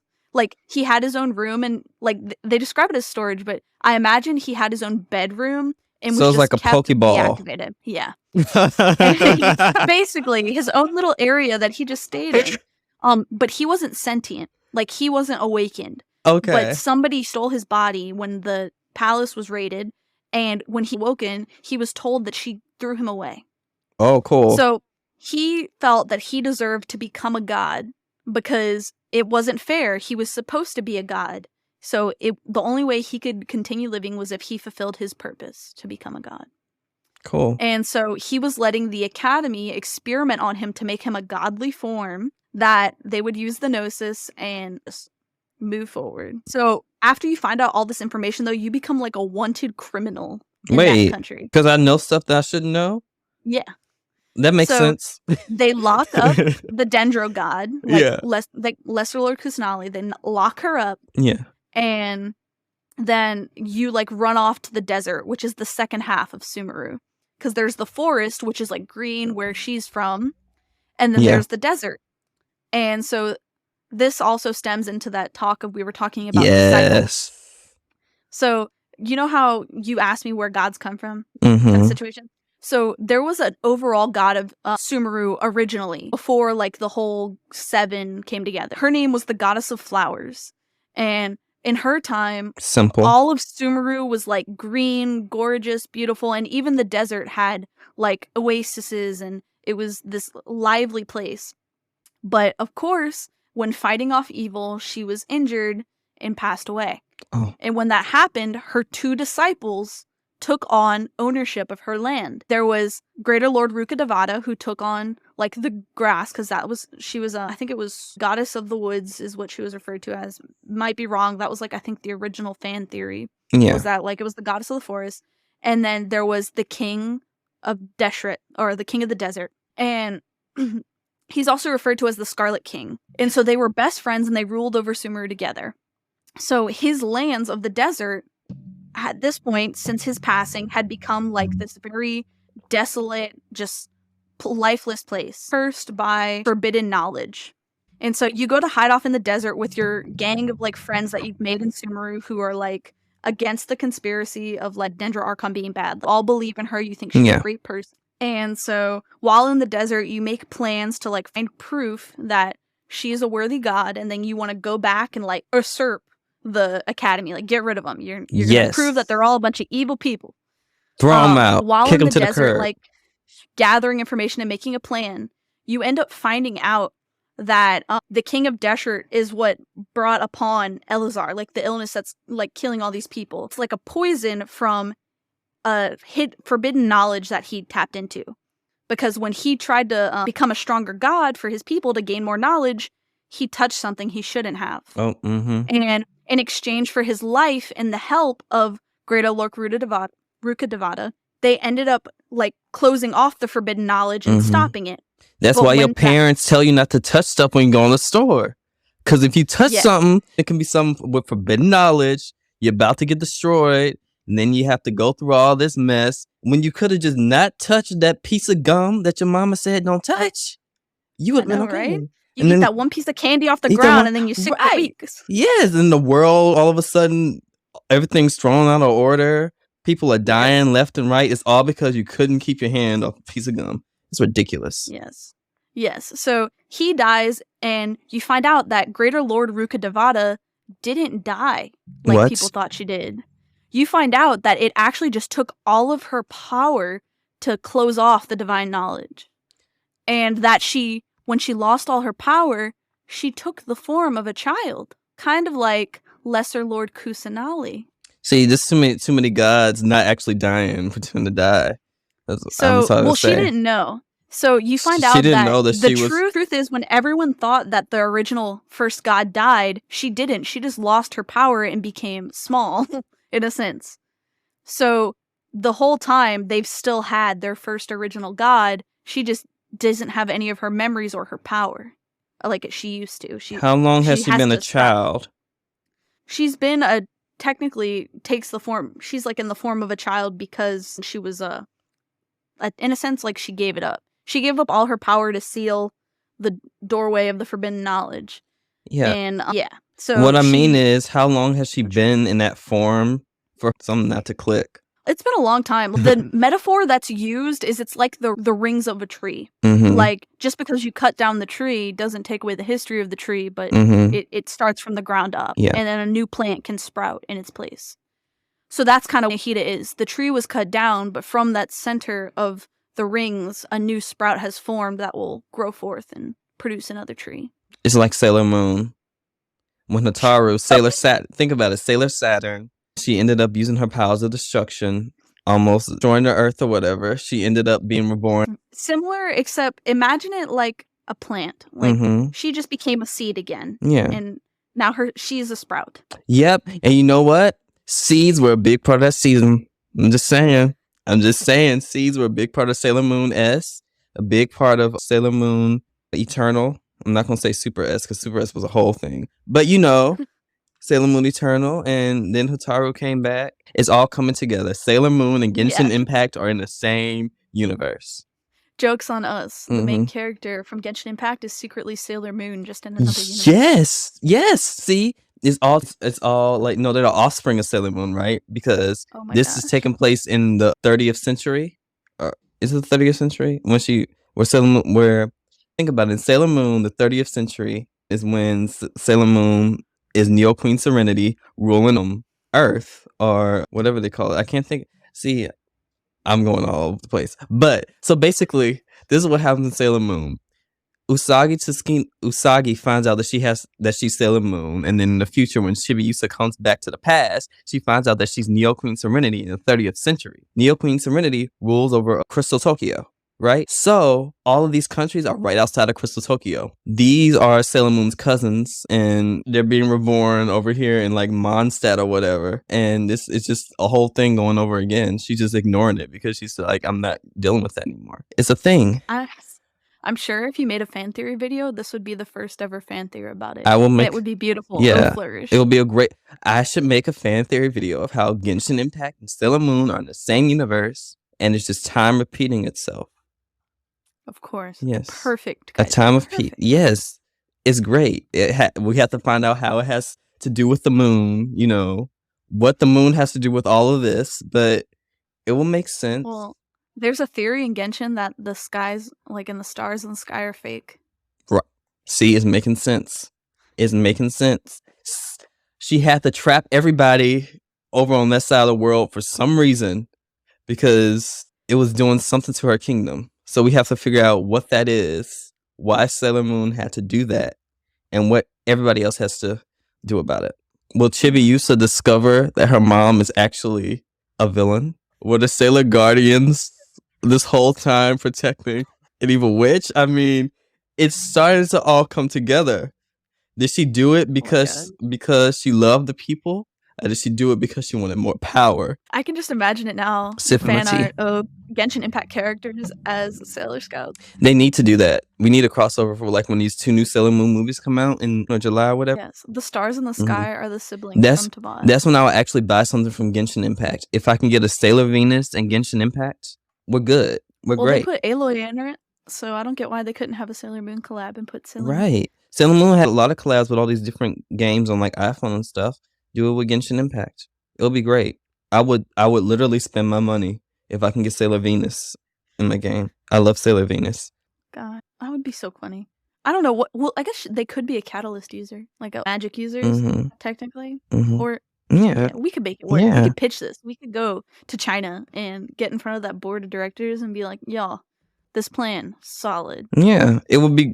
I would want my Sailor Venus, my Venus Love Me chain to like wrap over the enemies so I can throw them around. Use my sword. What's the sword you call? I'm trying to think. Wink chain sword. Use that. I can use my Venus. I'm trying to name all those Sailor Venus attacks. Rolling Heart Vibration. That'll be a good one. Just like a heart coming at the enemy, spinning them all around. I'm a Sailor Moon nerd, so There is a character, her name is Kuki Shinobu. Mhm. Her sword does turn into like that like spins around and does damage, and upon doing damage to herself, she heals like the Yes. rest of the party. Yes. I can Yeah, use my it's crescent perfect. beam. Oh, because I made this joke on Twitter the other day, where Sailor Moon is always just spinning. She's just spinning whenever she does her attacks, right? I'm like, how come this girl can do all this spinning, all this jumping around, but when it comes to walking, she can't even stand on her own 2 feet? That's what I need to figure out. What is it about you holding this wand that gives you all this majestic ability to just start spinning, throwing hearts at people? But even when you are at Sailor Moon, you still can't run without tripping over like a banana peel. I need to figure that out. I feel, man. I feel like Feel it on a spiritual the level. power comes to her. And once she starts like, oh, it's time to actually take out the enemy, that's when she feels like she needs to like show off. It's likely. I'm just saying, she's clumsy, but she can spin. She can spin like an ice skater. Make it make sense, Usagi. I'm just get back to the story because I feel like there's something there with her. She likes power and she likes to be the main character. That's why. That's why in the original anime, she's the one who ends up taking out most of the enemies all the time. Her friends do that just to make her feel like she actually can do something. That's why like they all die and stuff for her because they know they're coming back. They know they're coming back. They need to make her feel like she's useful. Oh gosh. That's why they're Character development. That's too much. that's why their attacks like always usually miss or something in the 90s anime. Oh, they used to get on my nerves. You know what? This isn't a Sailor Moon podcast. This is a Genshin Impact. Are you? We talked a lot about Pokemon and Sailor Moon. I'm pretty sure that at this point, are we sure if it's a Genshin podcast? But we'll do this at the end. Let's get back to Genshin. Okay. Let's get back to Genshin. Yes. So to finish up the plot, I guess relatively quickly, you go back to the country to tell everyone that, oh my gosh, she's the real god. You guys have been lied to, and you purposely get like kidnapped by the academy to like sneak your way out, basically. So like to infiltrate enemy lines. And you make your way down to the underground where they're making the fake god, like the new god. And of course, by the time you get there, everything is set up and you manage to free. Her name is Nahida, like that's her like worldly name, not her god name. So Lesor Kusanali name is Nahida. And so Nahida joins you to the bottom floor where the new god is. And you basically have to fight him. And of course, like, you lose again, and you find out that Nahida uses the time loop ability that was used by the Academy on that day at the festival to see all the possible outcomes of the fight with this new god. And so being prepared, I like fighting. Yeah, you end up fighting him and defeating him, but it's kind of like a sad moment because, of course, like, his name is Garamouche at the time, and he just has gone through so much stuff just to become this god because he just wants to prove that he is worthy of the power that was originally promised to him. Like, he just wants to prove that he is worth it. And of course he loses, but Nahida says that she wants to save him instead, because obviously she's being compassionate. And in this moment, like, you have the option to go into what is Irminsul. Like, she takes you to the Tree of Life, which connects all knowledge and all things in the country. That is like the treasure of... Actually, no, wait. I'm a liar. Truly. I'm a liar. I believe you. If I remember correctly, because so a lot happens. This whole action scene cut. Yeah. And do the whole battle, you fight, you win. And for whatever reason, you go into Irminsul. That is how it happens. You go and to enter the tree, in a sense, to solve the quest. While you're gone, another member from the Fatui, like the group, shows up. His name is the Doctor. The Doctor. The Doctor. The Doctor. And so she makes... Nahida and him are talking because right now she has 2 Gnosises. She has hers and then the one from the fake god. Yeah. So he is like this very powerful scientist who like is hinted at having all these different versions of himself. You don't know how, you don't know why. It's just hinted at as like part of like the backstory and like the research you have to do to get into the academy. He's the one who was behind the making of the new god. He's like the brains behind the operation. She says that in exchange for him destroying all his other copies of himself up until now, that she'll give him the Gnosis for the new god. And so, of course, the Gnosis, which is like the whole point of his organization, he says, okay, I'll make that sacrifice. And so, of course, you hear like the voices in his head of like all these different versions of himself, and then they all go silent. And then she goes to leave him, and he says, no, like, what can I tell you in exchange for your gnosis? And she says, there's nothing, like, you have nothing I want. I'm the god of wisdom. I know wisdom. And I know that what you're trying to do right now is a trick. And he says, but have you ever heard of the rumors that the skies of Tavat are fake? Oh my gosh. And so he basically tempts her with unknown knowledge, which we know from this whole like plot of this thing is that is the curse of someone who seeks wisdom. It is the idea of a forbidden She should know knowledge. that. So the scene ends there, and it transfers to the traveler, who is now inside like this area looking at the tree of Irminsul. And this whole time you're in Sumeru, like the goal was to heal the tree in order to save the people and get rid of the disease of Elazar. That was like what you found in the desert. You found out how to, like, in a sense, contact the tree and what you needed to do in order to save everyone in the country from like the new god and whatnot. And so you go there and you get to the tree, and that's when you meet Greater Lord Rukkhadevata. And guess what? It's Nahida. Mm-hmm. It's her. It's like that's when it's confirmed 100% that Nahida is Greater Who's Lord Nahida Rukkhadevata. again? They are the same person.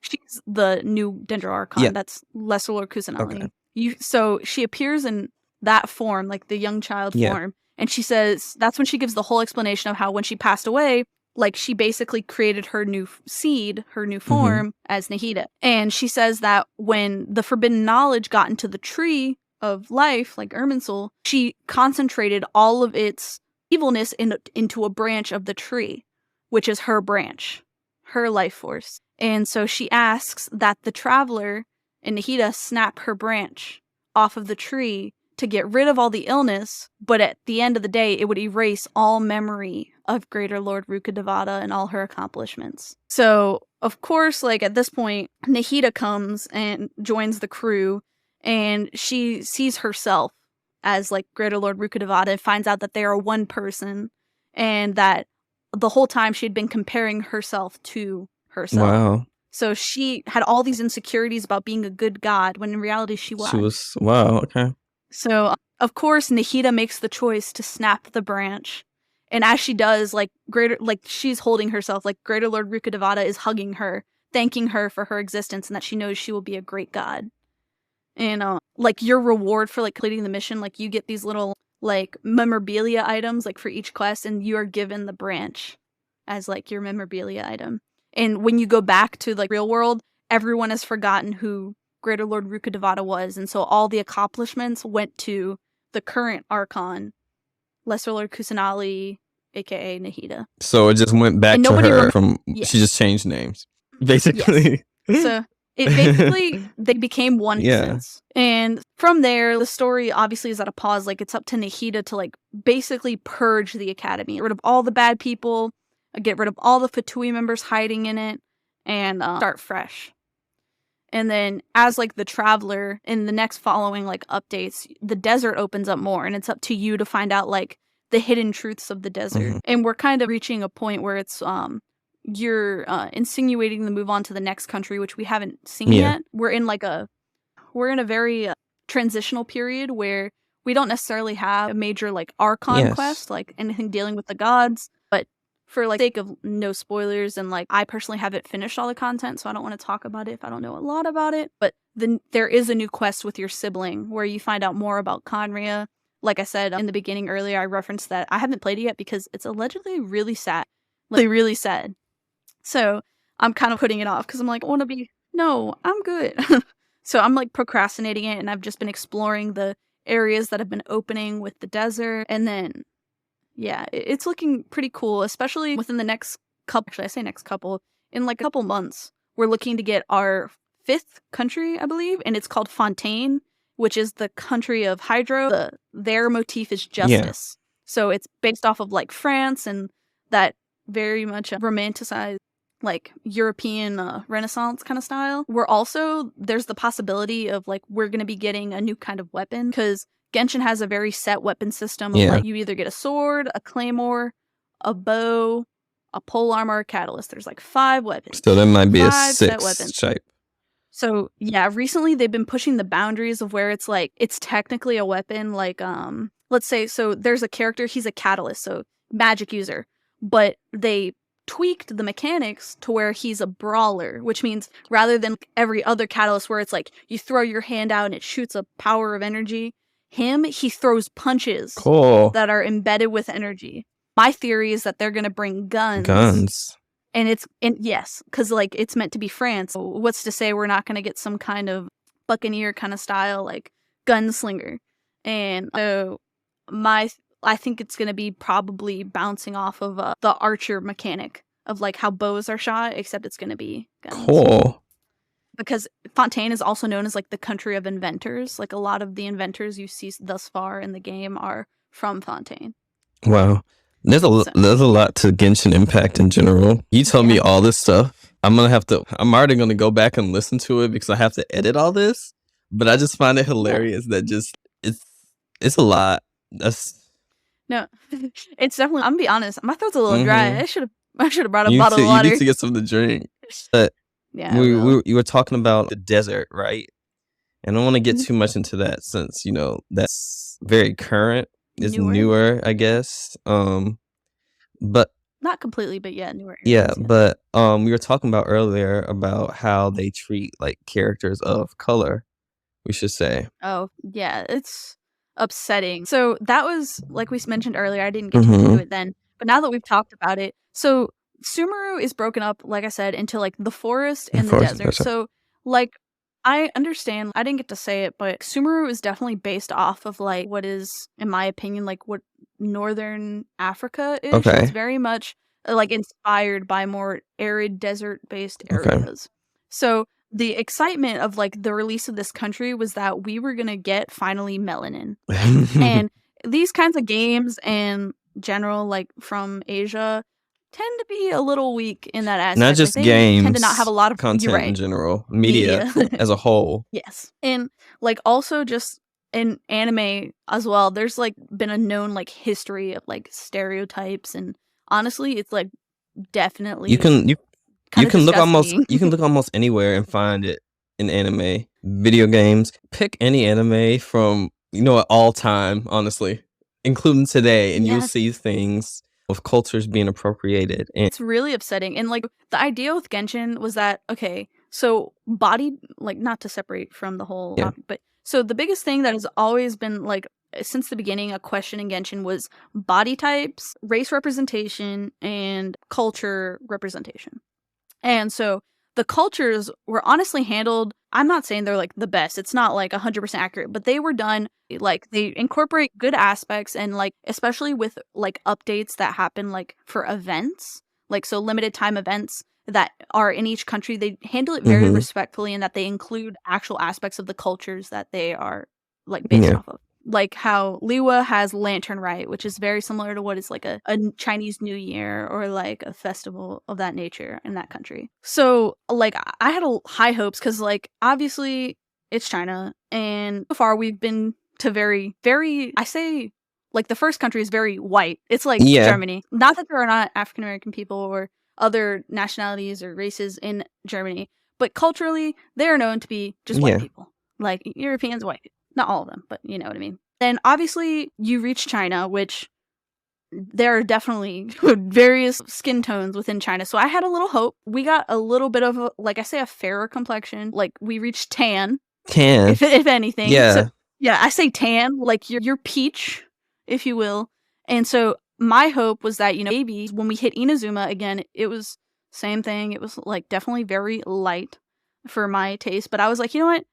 It's Japan. I've never been to Japan. I don't know what their demographic is like. It's not my place. But I was like, we started to get more body types. So we got a muscular body type. It wasn't implemented in playable characters, but we were starting to see like thicker models, muscular models. And so I was like, oh my gosh, just give me skin tones, please, please. And then we hit Sumeru, and I was utterly disappointed. I was like, the forest, I understand maybe us not having as much representation. They could fudge it. But the desert, I was fucking mortified. Sorry. I was mortified. I was disappointed. Like, they have enemies called eremites, and they're meant to be like very much taking inspiration from like looters and like caravan type characters that like mug people, and they're quote unquote like the nicest. They are the darkest that Genshin has ever gone, and it's not even actual, in my opinion. It's not nowhere near what it needs to be for people who live in the desert. Like, this was the perfect opportunity to incorporate like African skin tones, like to incorporate that group of peoples, and it was like I was so disappointed. And then I was disappointed originally when Nahida herself was not African. Like, I had like great high hopes that I was like, oh my gosh, she's gonna be like the peak of like this country. It would be like the perfect opportunity, like African goddess, like we're going full send. No, a little white girl. Yeah. Like, literally a child.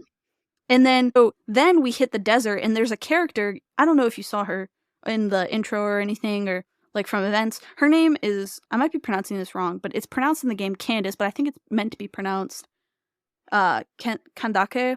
I'm not 100% sure, but it is modeled after a literal African princess. And like her character design is very much modeled after, I believe, more so Egyptian like kind of style. And so I was so excited, and then she's literally tan. Yeah. Like not even dark. She is tan. And the actual princess herself was like beautiful, rich, dark complexion. And I was just kind of like, so we're going to make her after a princess, but we're not going to make her look like the princess, but you want to make her the princess of the desert? And that's usually what I mean by cultural appropriation in general. With these type of games, they can take the culture and they can respect the culture in quotations, but then you will take the characters or the people that they're from, and then you would whitewash them, make them look like everyone else that you portray and identify.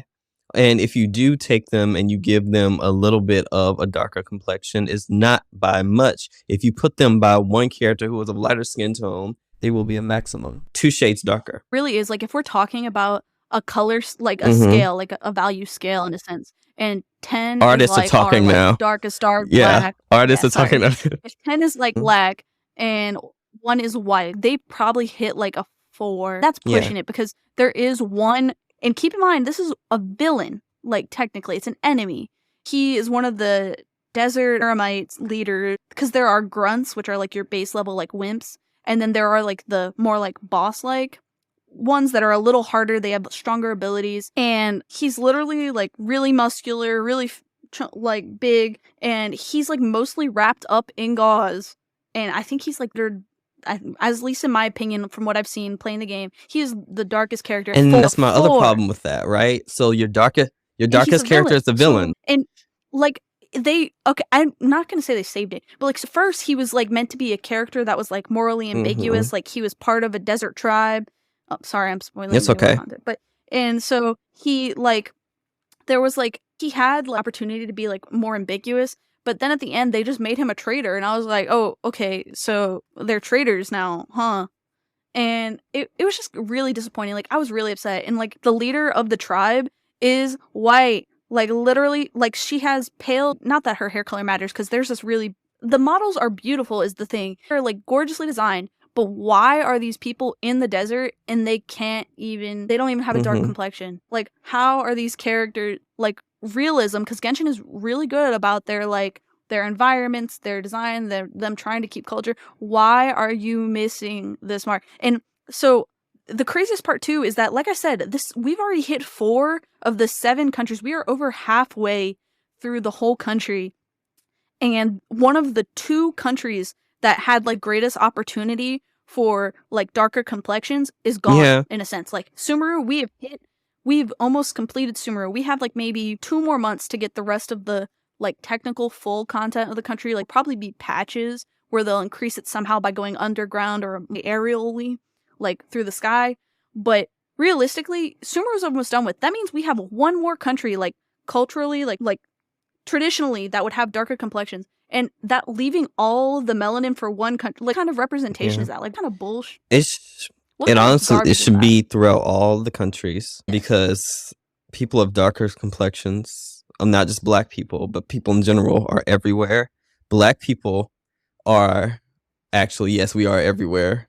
Yeah, you are. Well, and that's the thing about Teyvat too. It is literally the point of the country is that all these people are constantly, as you in a sense save each nation, it is to encourage like interactions Yes. between each country, people traveling and moving. And also, like, I don't know, like I said, the remaining countries are honestly modeled after France. One is modeled after Russia, and then the other one is modeled after, supposedly, allegedly, after more South American, it meant to be more like Native American, like Aztec-based origins. I can already tell you they're not gonna. I'm gonna be so upset. Like, my dreams are gonna be crushed. And I get it. They don't care. They're a corporation. It's China. Let's be like, the reality is all peoples have the capacity to be racist. Like, we live in America. It is like the king of inequality, in my opinion. Like, they have so much bad history, and even today they claim racism's over. It is not fucking over. Like, Mississippi literally brought back Jim Crow laws. So, like, where the fuck are you, China? Sorry, where are you? Like, I'm about to put bleeps everywhere. It's crazy. Just no, I'm just gonna let them. I'm gonna let them know that you. I get so heated on the matter. Like, Hannah and I, especially like when Candace came out, because Hannah was so excited for her, like, beautiful outfit, like, she was like, to be a shield user, like, gorgeous, like, traditional shield, an ancient people. It was like the hype, and there was so much fan art out. And then she released, and it was like, oh my gosh, y'all, she's like not even, and it's upsetting socially, because like when you have a platform like these game developers, because this game like became it's a worldwide so phenomenon, truly. Exactly. So you think that they would feel more like social responsibility to provide representation. That's what you would think. And and you see that everywhere. I think about corporations that do that a lot. And I think that coming from the East in more like Asian territories is like Pokemon that is starting to do. I was about to say, like, I think it's Nintendo as a whole. They're starting to, because I think Nintendo is they do. Pokemon. Pokemon is the biggest company in the world. In recent years, yeah. They're the biggest company in the world, and they're finally starting to. Because let me tell you a story. I used to think Brock was black. Like, Brock from Pokemon, there's a whole nother problematic situation for me. But as a child, innocent little Kaiser, that was the first time, although he's not black, that was the first time I did see a black anime character on screen. And seeing as how these companies still can't get to a point where they can portray these races in an accurate fashion, and how it took Pokemon, every now and then they will have a black character, but it took them a while for them to actually truly feature these characters in starring roles. They're doing an okay job now. If you see characters like Nessa, and there's some names I can't remember. I can only remember Nessa. That's the only name I can remember, because I feel like it's probably like she's a standout character. But I remember when they revealed her character and people were doing art online, posting it on Twitter, and a lot of people would like lighten her skin tone, some not on purpose, many others on purpose. And when they were called out about it, is your art, do whatever you want, I guess, right? I can't tell you whether you should make a character darker or not, unless, well, I can, but I can't control you, right? And it got to the point where people were starting to lighten her more on purpose, or making her into a monkey. Yeah, you never seen that? Like, people would create art of Nessa as if she was a monkey, as a way to you can search it up, as a way to battle that. And what's the point?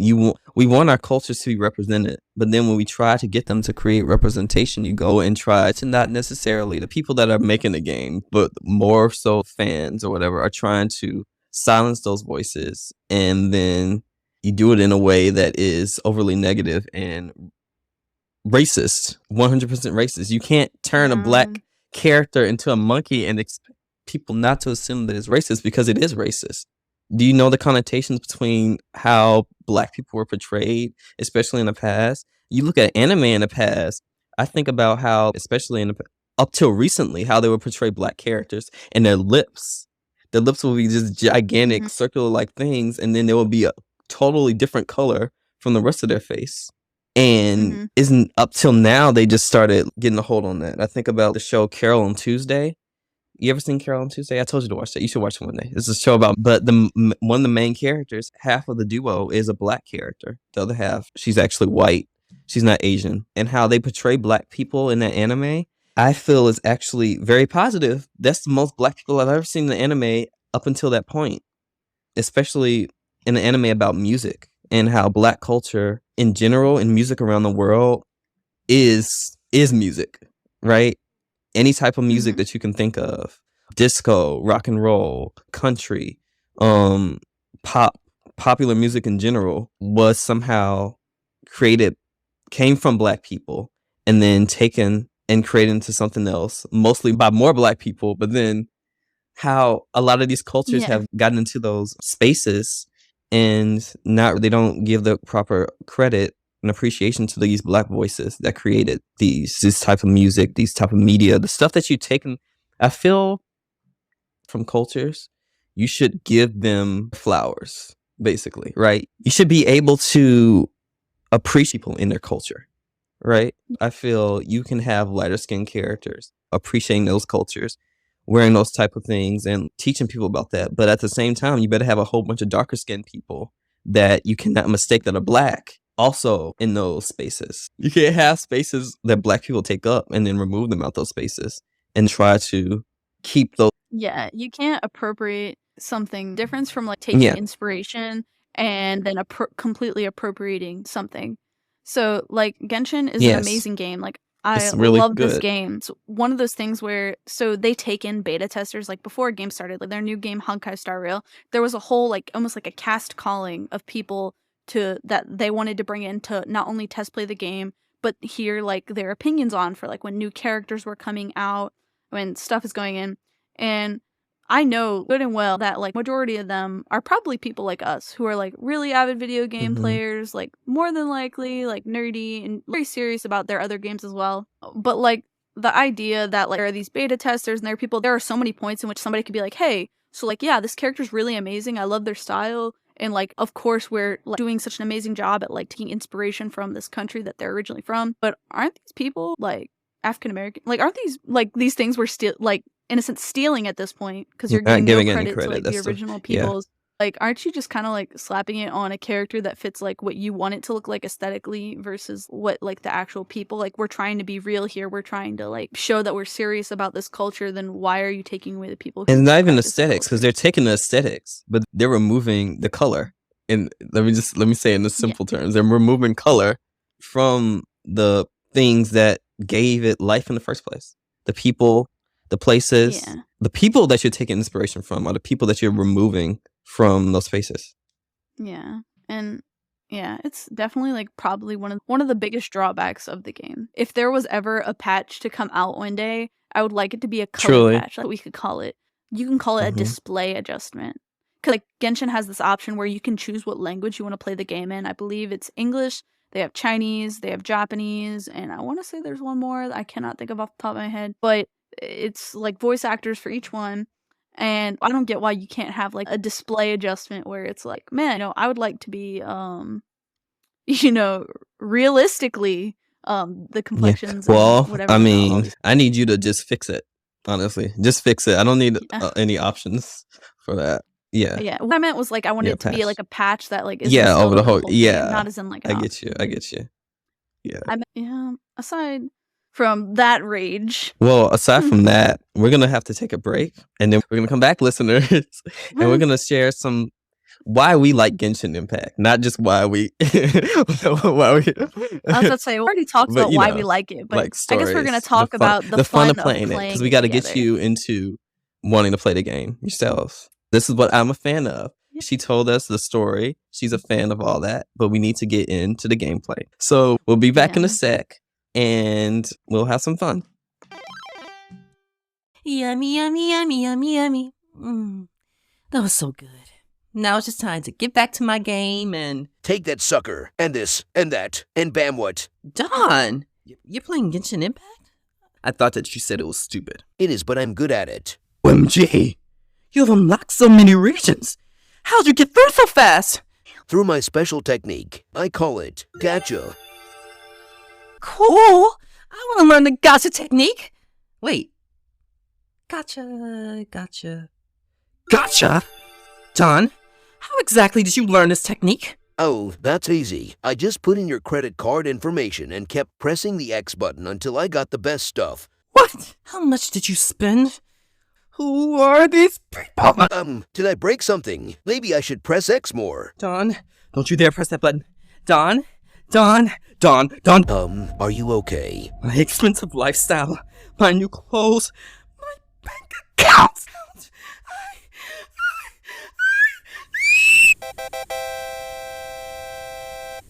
We're back, everyone. Welcome. I hope you took your break. I hope you had fun. I hope you went and started downloading Genshin Impact on your PlayStation 4 or 5 or your iOS device or your Android device and not your Nintendo Switch. And I am taking shots. Nintendo, are you going to put it on Switch or not? I don't have a Switch, but you can go ahead and do it.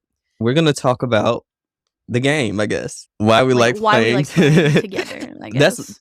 That's mainly like why I play Genshin Impact, is to play with other people. When I'm playing it by myself, it's not as fun to me. So I don't mind playing alone. Yeah. I'm a completionist, so in my own world, I definitely just roam, like completing all the tasks, collecting all the bits and bobs, because there are things in the map that when you collect them, it'll allow you to like level up your like stamina or obtain certain items in areas. But I definitely, the fun parts, like I say, like overall, are definitely playing together as well. It's a different experience, like playing along with other people, because at that point you mostly are just like you just stuff, like you're fighting. You take it out. You guys are taking out stuff, and I can. oh yeah, I can run around and start fighting, pretending like I'm doing good.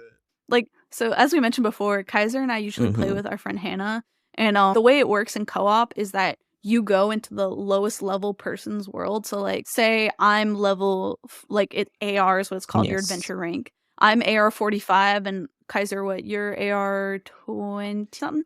Anyway, regardless, because his AR is lower than mine, we go into his world instead of mine, because if he came into my world, the enemies would be too hard for him to compete against. Like so let me say this. So your adventure rank is different from your other leveling systems, because you have leveling systems for everything else. You have leveling systems for your characters, for your weapons, and for your world. And so the adventure rank is the leveling system where you go, say you have just a lot of tasks. The more tasks you do, the more enemies to defeat. Just the random stuff that you do around the world levels up your adventure rank, right? You cannot access co-op or multiplayer until you get an adventure rank of 10, I think. Is 16? I think it's 16. Wow. Is it? Okay. 16. I don't know why I thought 10. And then that's when you can get into the co-op. Co-op is the most fun part to me. Multiplayer, I should say, is the most fun part to me, because I just get to run around and do a whole bunch of random stuff. Sabrina and Hannah can come in and tell me where stuff is, and I can just be like, okay, let's do it. Sabrina's always asking, Kaiser, what do you want to do today? But half the time she asks me that, it's been like a month since I played the game, so I don't remember anything about the game. And I'm just like, take me somewhere. It's true. Yeah. Because like you are the level you are, usually it's just us picking an area and like we'll go unlock teleport points. But just to say also, because when we first started playing with Kaiser, Hannah and I used like our favorite characters in a sense, because that's usually what you do when you play co-op. Like, you know, you take your favorite characters, you run around together. But Hannah and I were like obliterating everything within seconds. Like we would get there and we like go to fight, and keep in mind, Kaiser gets partial experience whenever we're playing, like in defeating stuff. But I don't know like what percentage you get. Like you get the full experience if we defeat them alone. So the idea is that we ended up having to switch to like lower leveled characters that neither of us play relatively like at all. So I usually DPS. I usually do a lot of like fighting. Like I do most damage. So I decided I was gonna be a support, and so now I'm the healer. I usually play as Jean. She's like a sword healer user and crowd control. And Hannah fluctuates depending on what we need, but she'll usually be like a buffer or like a sub DPS, and we let Kaiser be the main I always character. say I'm the main character. You guys are my servant. You guys are my servant. yeah. Kaiser's like the queen of the castle, like showing up at the last second, like diving down from upon high. But that's actually true, because I'm always like somehow like above you guys, like not above you in life, but actually above you, like in territory. So I'm just like jumping off of cliffs and coming down just to hit the enemies. There are these like big boss battles, and I'm just like running out the way just to jump on top of them. Like, it's fun though. Yeah. Or like we'll kill enemies and like we'll be waiting by a chest and like Hannah and I are just standing there jumping like motion Kaiser come our way, and then he picks a fight with another group of enemies and Hannah and I are like, oh gosh, no, we gotta get over there, we gotta save and I'm him. like, don't come over here, like do something else half the time. But then also you guys always like try to get me to go to some place. Like, oh, look over here, Kaiser. Here's a what are those things called? The blue floaty, those floaty butterfly things. What are those called? The Sealies. Oh, Sealy. You like follow that Sealy, but then I turn around somewhere else. I'm like, oh, look, a chest is over here, and I start running, but I never tell you. I never tell you where I'm going, so I'm just going some random place. That the Sealies will respawn at their original point. So if you are so far away from it, it'll disappear. But I have the habit of just going, and then they go somewhere, and I'm bad at directions. So they're like, let's go over here at the map. And not to mention that they play on their like iPhones or whatever. I play on my like PlayStation 5, and so I'm sitting here. I have to go to a whole nother menu just to go to the map, and then start. My TV screen is this big, and I have to search like where are their markers on the map. Oh, you and your poor huge TV and your PS5. Man, poor you. I have to play on my phone that gets hot as a stovetop whenever I play this game. Truly first world problems. Main character problems. Right? Yeah. Main character problem. We handle all the hard work and you just come in and get to take all the credit. You get the reward. Eventually, I'll get a high enough level and I'll come to your world. I'm telling you, Kaiser, I love you to death. But by the time you get to that level, Hannah and I have a bet because technically she and I are both like max leveled. But the difference is, so in Genshin, when you reach a certain level, you have to do an ascension quest. So like I'm at AR45. In order for me to jump to the next level, I have to fight a special like quest. But I refuse to do it. And it's not that I can't do it. I 110% can do it. Good for you. It's just that I like being strong. Like in my world, I'm like God. Like I can just kill everything and so easy for me. And I take pride in like, not having to work too hard. But Hannah is like, girl, you should be like as high as a level as I am. And she's AR60, which is the current level cap in the game.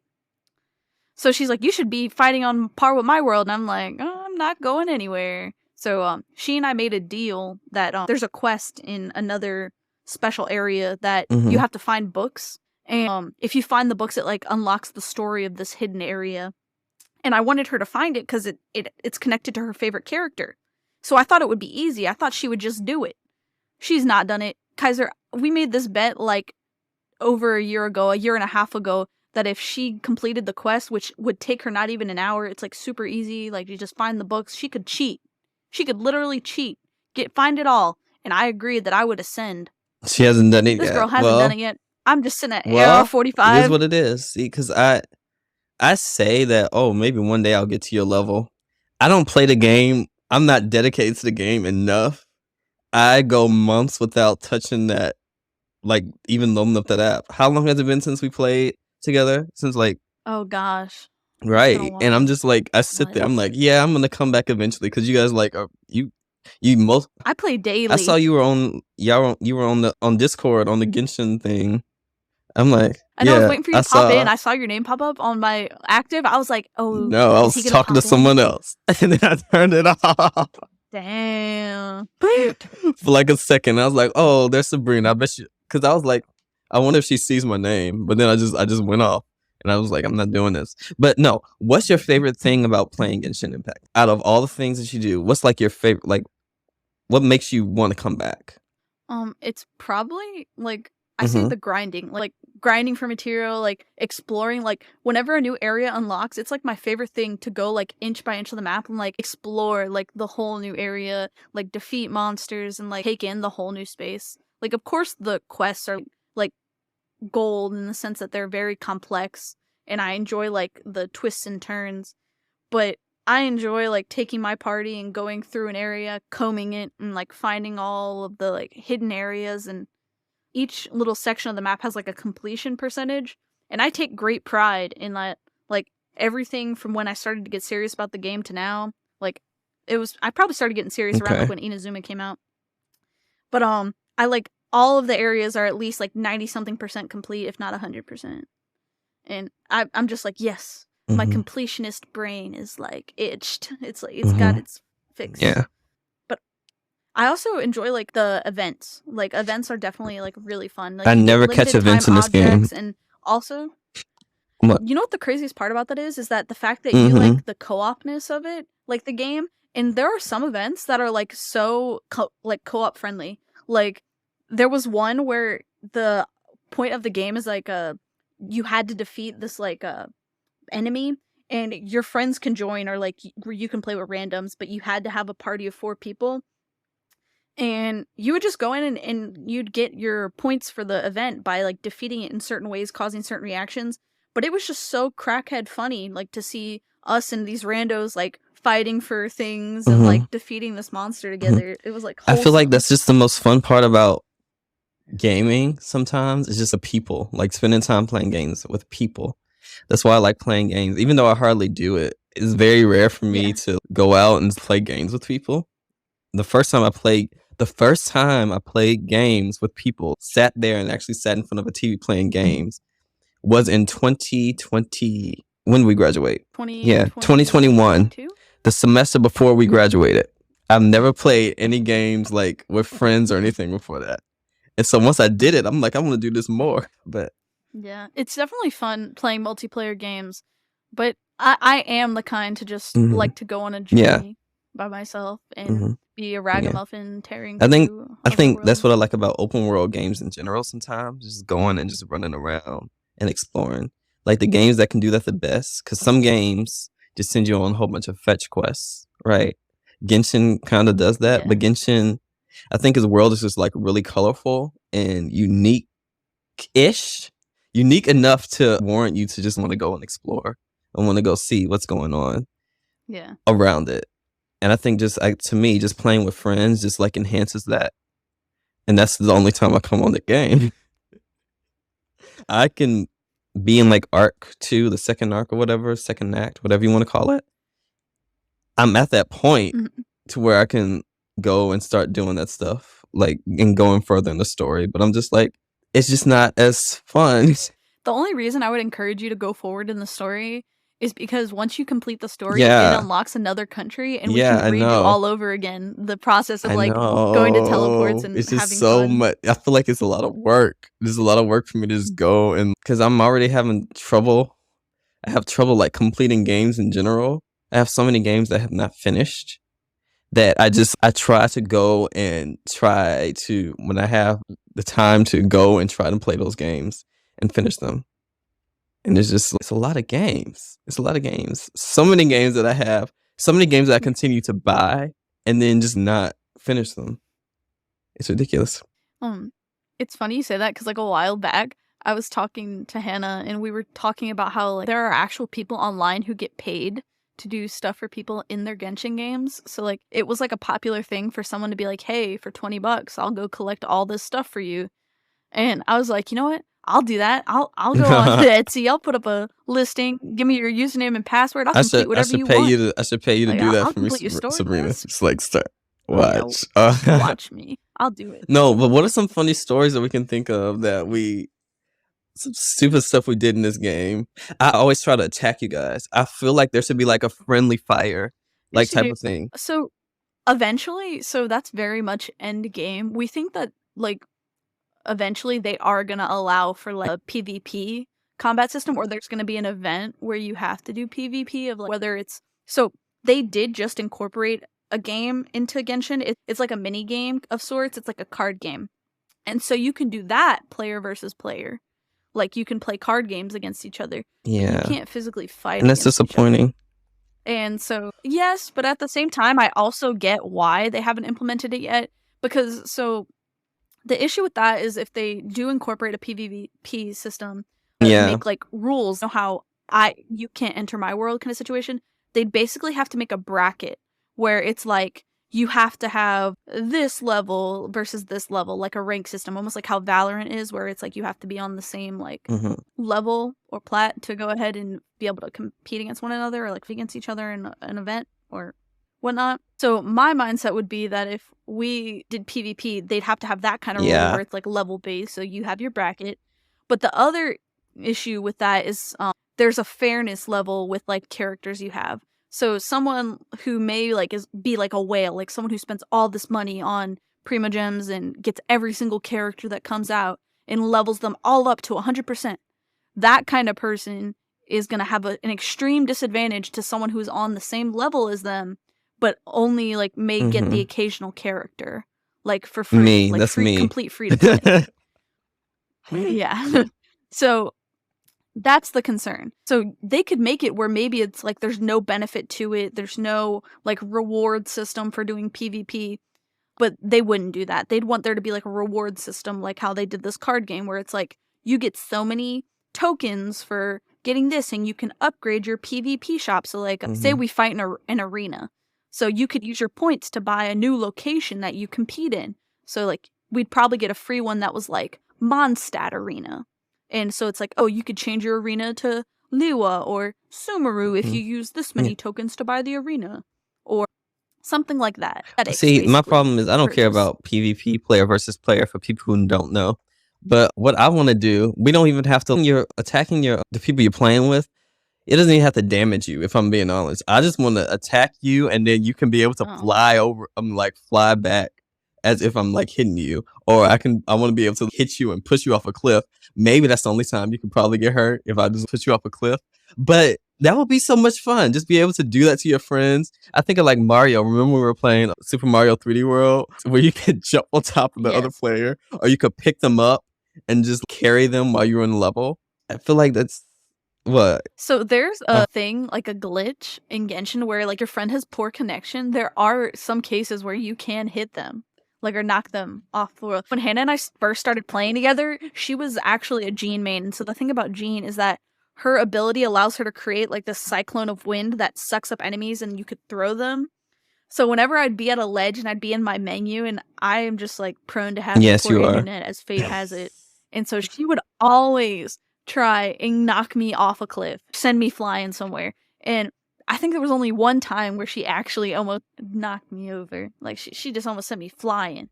And I was like, you evil woman, you just tried to hurt me. What are you doing? This is foul play. No, remember the time when we were climbing up some mountain or whatever, and I guess it was too high of a level for us or whatever.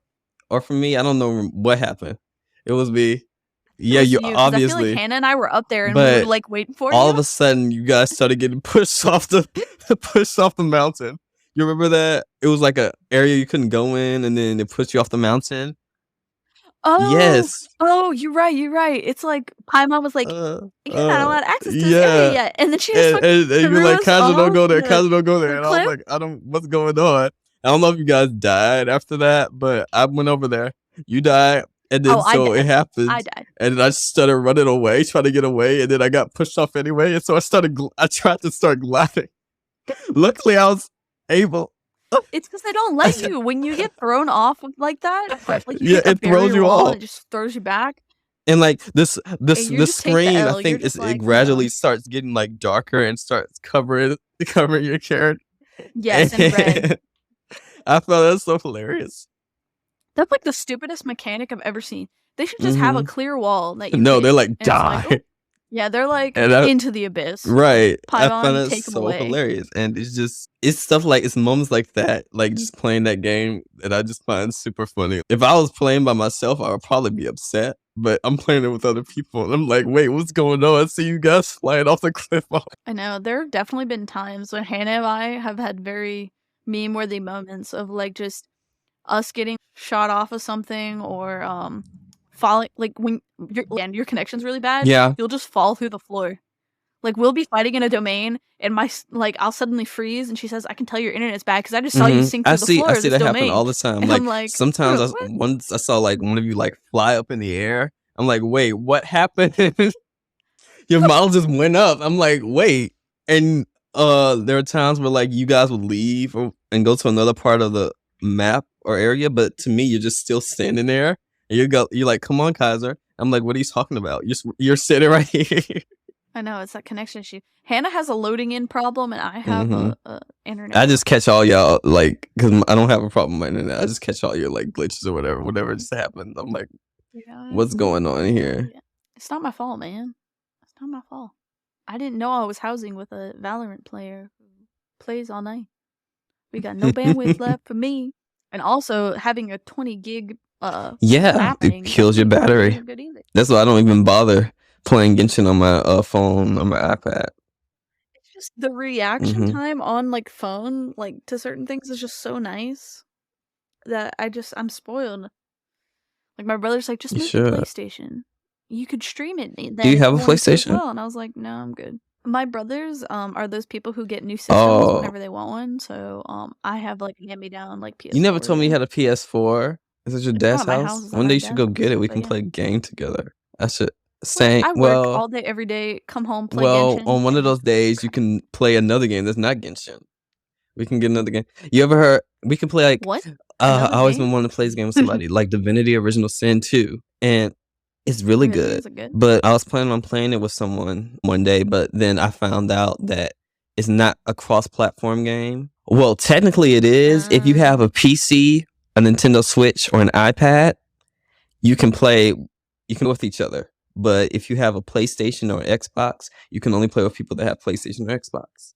And I'm like, it is weird. And I was upset because I was like, I want to play with somebody, because if that's a game where, like, choices matter and anything you can do changes the world, because it's a Dungeons and Dragons game. So I can go and kill somebody. Like, you can kill literally anybody in that game, and that can affect a quest, and the quest can affect another quest. So if I kill, like, a character that's like a main character, right, that's like important to the story or important to that quest, can be locked off from me, right? But it's fun because, like, that can cause other things. One time I was playing a game and I ended up, like, stealing, and they caught me, and then the character that ended up stealing got put in jail. And then so it's changed the whole trajectory of the main story. So I have to find a way to get that character out of jail, because them getting out of jail will lead me to get the other characters in a part of the story that I can get them to. It's so fun. It's so fun. I love that game.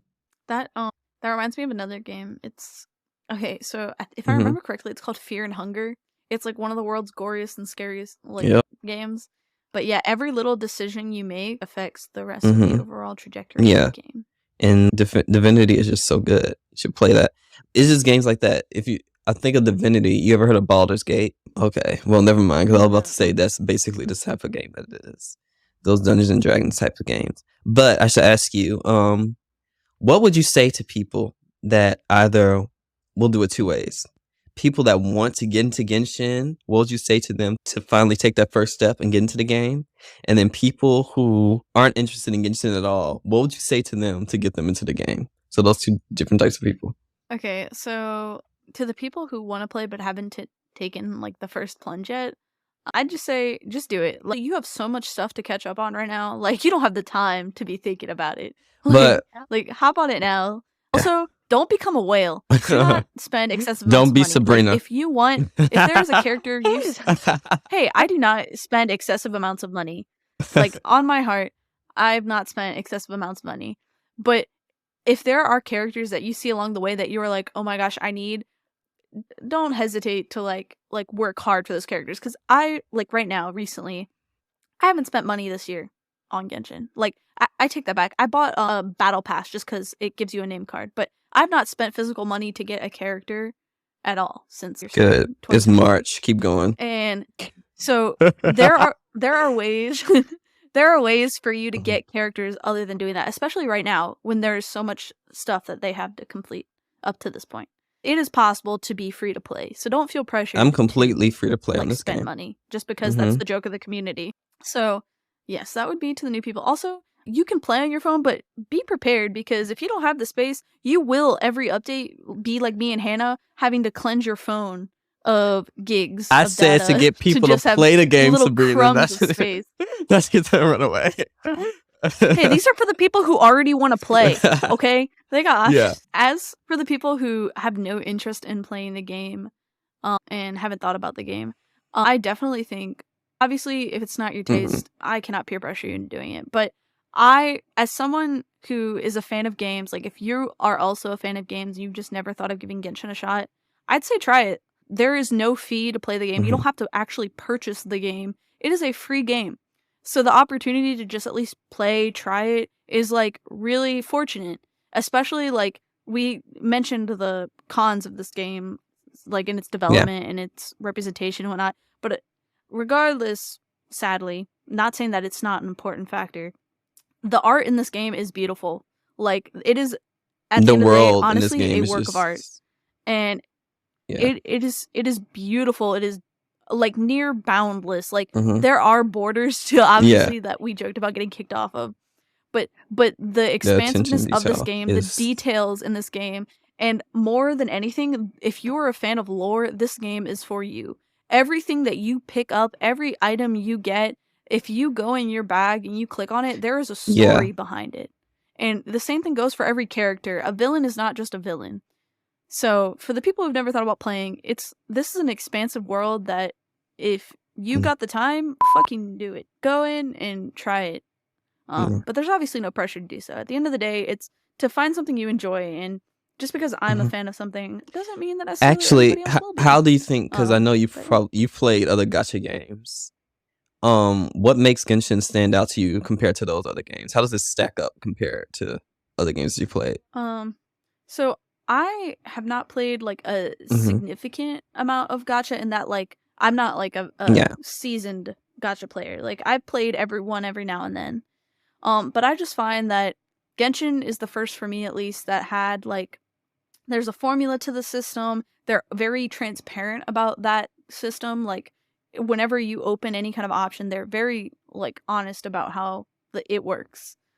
And I just feel like also they make it very, in a sense, appetizing to wish. Like they make it like in a society like we have right now, as like in at least the age groups we have now, like those in school, it's like there's definitely a reward system where it's like if you do something, you get rewarded. And so that gacha system for Genshin is very smart in that it plays in that. It's like, oh, you worked really hard. Here are these tokens that you can go and you wish, and then it's like this. Or you can do it the opposite way, like me, as in you don't work at all, but you come back months later. And then here's all the stuff, the events that we had that you missed. Take it. Yeah. So that's me. Yeah. That is the thing. They're like, oh, they want you to come back. They will be like, oh, we want you to come back. Here's some free stuff. Please come back. A lot of gacha games actually do that, I find. That's why when I do play gacha games, I hardly come back until like months later. Because all of a sudden, I have a whole bunch of like Prima Gems up in my stuff because there was just this anniversary or this event that just happened that I knew nothing of. And then... Yes. The game is just... There's a reason that the game has won an award or two. And I definitely encourage people to give it a cool. try. See, look. You're good at... You did your pitch. You're getting motivation. You're good at giving people motivation to get started into playing this game. Because... I didn't play a game for a long time. I don't even know how I got into playing with y'all, if I can be honest. I don't even remember. I don't know. I probably peer pressured you. I was probably like, Kaiser, you probably did, and I was like, okay. Play with us. Because I don't remember how we started playing together at all. I feel like it was probably like right after we graduated and we just started playing to keep in contact. I don't know. Are you sure? I can't. No. I feel like we played before then. I feel like it had to be after graduation. No, it had to be after. We were too busy doing other stuff. You whenever you had like time like off, as in when you weren't in like the labs or whatever in the student union, you were on your phone playing Genshin. I can remember a number of times where we were just sitting there eating, and all of a sudden here you are on your phone, having to do commissions.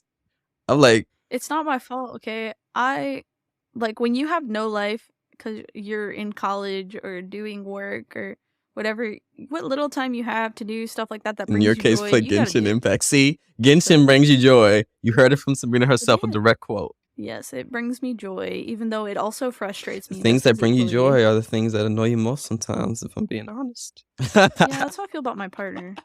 You know, sometimes I think I'm going to be the one to send him to the afterlife. But, you know, yeah.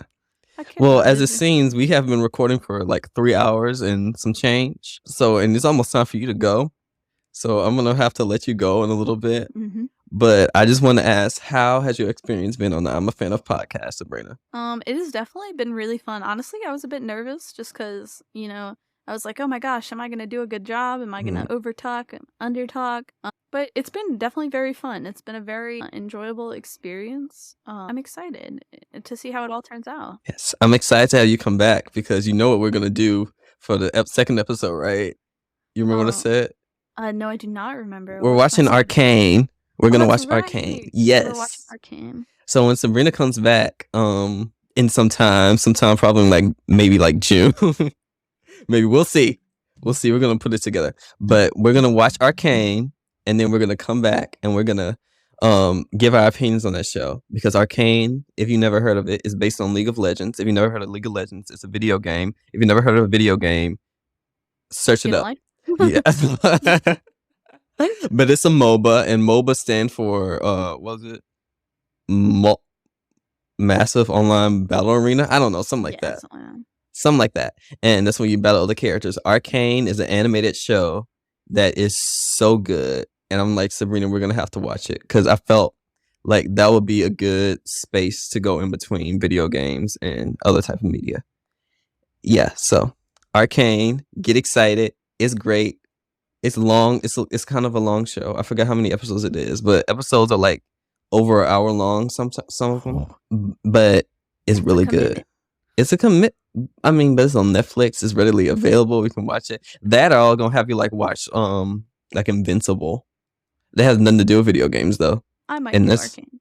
Yeah, Arcane. Arcane is great. It's gonna be fun, and I'm glad you enjoyed yourself. And I'm glad that we talked for almost 3.5 hours. So I'm going to have a lot to edit. But that's okay. I say that at the end of every episode, I'm going to have a lot to edit. So that's fine. You got this. Yes, I got this. Thank you, Sabrina, for joining us on this podcast. Where can people find you on the internets? Anywhere. I am on Instagram. I make art. Do I post often? Probably not enough. But if they want to check me out, it is at POTK .sketchbook, if I remember correctly. Yes. Her art is it's amazing. I love Sabrina's art. Okay. It's really fun. It's really fun. Sabrina, you're a great artist, okay? Thank you, Kaiser. No problem. I have the eye, so I can tell. I have there's that main character attitude again. When Kaiser compliments you, you must know it's a compliment. I compliment everybody though, so I don't. I was about to say. I was like, you go tooting everyone's horn. Yeah, I love complimenting people. It's true. I love giving people compliments because I like people smiling and just having good days. If you can just help somebody have a better day, then why not do that? Don't be mean. I've had my moments. And I'm growing due to learning about some self-love. But yeah, I'm excited to edit this episode. I'm excited to get this out here. I said this is going to be the second episode, but this might be the third episode, depending on how long it takes me to edit and how good it sounds, because you're my first guest who has her own separate microphone. So exciting. So how that's going to sound, we're going to see. And yeah, this was fun. This is great. We can only hope. We can only hope. It's going to be good. So the music is about to queue up in a few seconds. So tell everybody bye, Sabrina. Bye. All right. See you later. Thanks everyone for listening to the I'm a Fan of podcast. Don't forget to support us by leaving a review on Apple Podcasts and supporting our social media well, I didn't make it yet, but it's coming. And if you didn't catch all of that, it'll be in the show notes. On the next, but actually previously recorded podcast, I'll be discussing romance with guest Cameron Dillard. Until then, we'll say, I'm sorry I spent all of your hard-earned cash, boss. Don't worry, I'm about to handle you in just a second. See ya. Or hear ya. Or type ya. Well, you can't really type people. Whatever. Soon. I am not okay. Oh, gotta go. Have to get a software update. Super important. Don't you go! Bye. Come back now! Wait! Stop! How is this even possible? I'm an AI. You aren't supposed to be able to touch me. Give me...